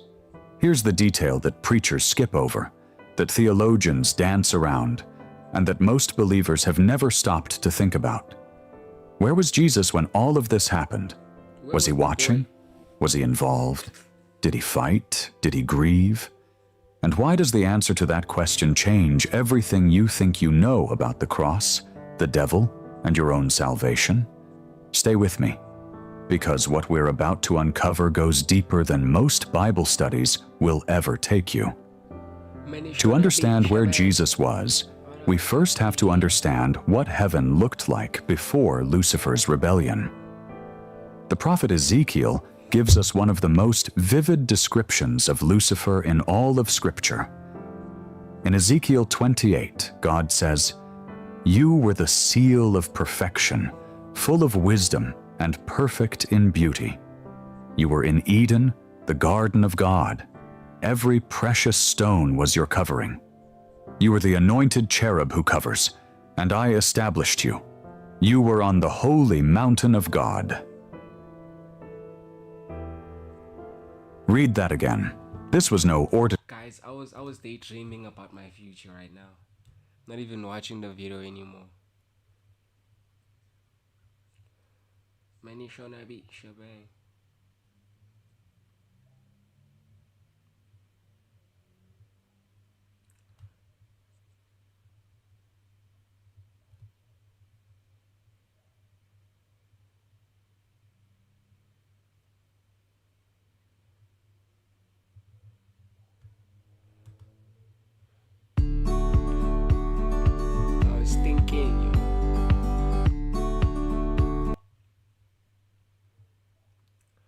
On a July morning in 2008, a worker on the 14th floor of the Harmon Hotel ties a length of rebar to a structural cage and steps back. The sun over the Las Vegas desert is already past bearable. Below him, 9,000 workers are moving across a 67-acre site in controlled patterns, concrete trucks, crane signals, the percussion of a construction project running at full speed. Above him, the building has 35 more floors to go. The tower is on schedule. The drawings are on file. The inspections are being signed. Everything is proceeding correctly, according to every piece of paper anyone will look at for the next several months. Somewhere on that floor, in the concrete link beam above a door opening, the rebar he just fixed is in the wrong position. He does not know this. His foreman does not know this. The structural engineer of record has not been on site. The third-party inspector hired by Clark County to prevent exactly this kind of error has signed a report certifying the work. It will later emerge that the report was signed before he arrived. There are 62 reports like that one. To understand what happened to the Harmon Hotel, you first have to understand the machine that was built to construct it. City Center was not a development project that happened to be large. It was a purpose-built construction apparatus, a web of contracts, roles, and legal responsibilities assembled specifically to manage a project of unprecedented size. The general contractor was Perini Building Company, one of the largest in the United States, responsible for coordinating every subcontractor on site and for the quality of the work being done under its supervision. The structural engineer of record was Halcrow Yoles, a Canadian firm whose drawings defined precisely how every load-bearing element in the Harmon was to be built, the dimensions, My nation on a beat, shebang. All of my ass, they dead.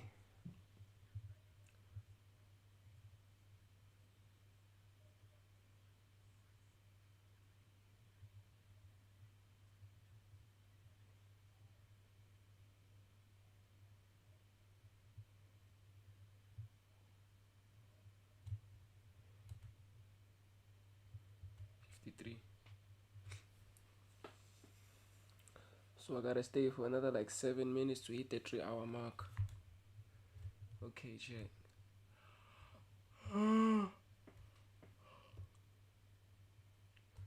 Let's try to find a good video.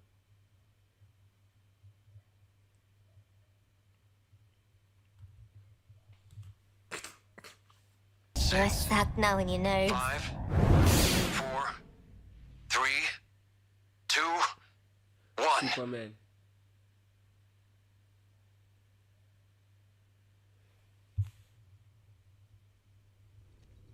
Remember this game. These people think they can move. These people think they can move. Superman, they insane.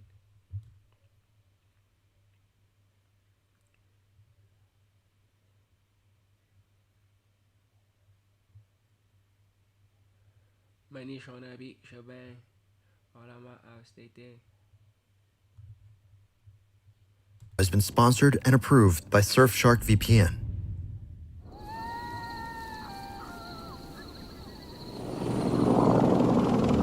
It's May 2nd, 2011. 2 helicopters are traveling towards Abbottabad, Pakistan. On board are 24 Navy SEALs.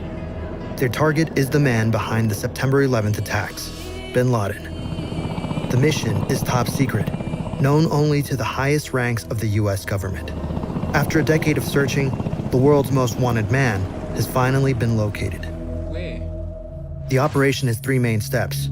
First, they must land undetected. Second, they must enter the compound. And finally, they must eliminate or capture the target. However, Bin Laden is aware of every threat, so his building is heavily guarded. 12-foot-high walls surround the complex, made of solid concrete, reinforced with barbed wire. The main structure is a 3-story building. Every window is blacked out. Balconies have privacy walls and shades, so high-altitude drones cannot see inside. The SEALs are going in blind. After 90 minutes flying across the feet of the Hindu Kush Mountains, the compound is in sight. Now they must land without being detected, although they have a big problem. 18 minutes to target. The White House deliberately withheld information from the Pakistani government, worried that Bin Laden could be tipped off. If spotted, the SEAL team will be treated as hostile forces. To make matters worse, less than a mile away from the compound is a Pakistani military academy that is heavily armed. That's why this plan has been crafted by some of the world's greatest tactical minds. First, they must fly low en route to the compound, decreasing the chance of being tagged by Pakistani radar. Upon arrival, 1 helicopter is designated to hover over the roof, enabling SEALs to fast rope down and breach the building from above, taking the residents by surprise. The second helicopter is tasked with deploying another team at the front of the main building, ensuring the assault is conducted from multiple angles, preventing anyone inside from trying to escape. Finally, 3 helicopters are waiting on standby in case backup is needed. As the men sit in the helicopter, President Obama observes from the comfort of the White House. Despite 8 months of planning, they forgot one important detail. The first helicopter descends to drop SEALs off onto the compound's roof. While attempting to hover, the pilot loses control and nosedives into the central courtyard. The tail of the aircraft breaks into 2. Seeing this, the second helicopter reacts and safely lands in the open field outside the compound. Luckily, none of the passengers are injured. The SEALs quietly assemble at the critical points of entry, unsure if they've already alerted everyone inside. The real test is about to begin.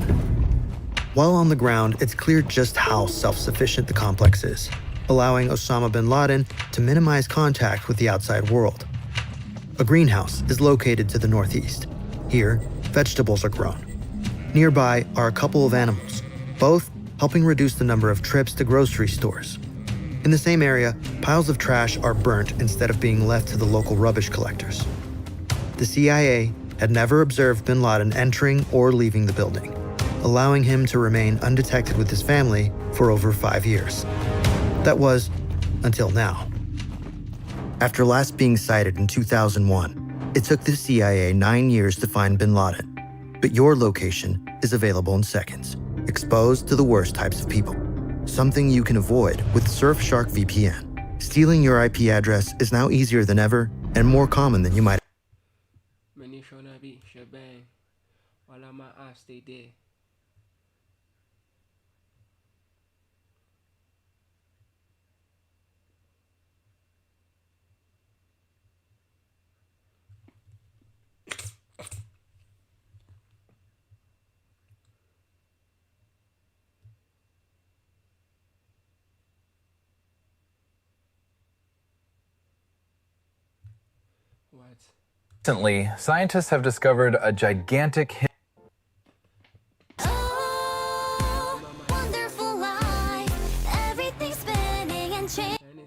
Recently, scientists have discovered a gigantic hidden pool of unusually hot water rising deep beneath the Pacific Ocean. And now climate experts are warning that it could trigger one of the most destructive Super El Nino events ever recorded in human history. Something is happening that could change the world's weather. It's called El Nino, and it's a global weather phenomenon that can reshape the weather, food, and temperatures worldwide. And this year, it's looking increasingly likely it's going to be strong, really strong.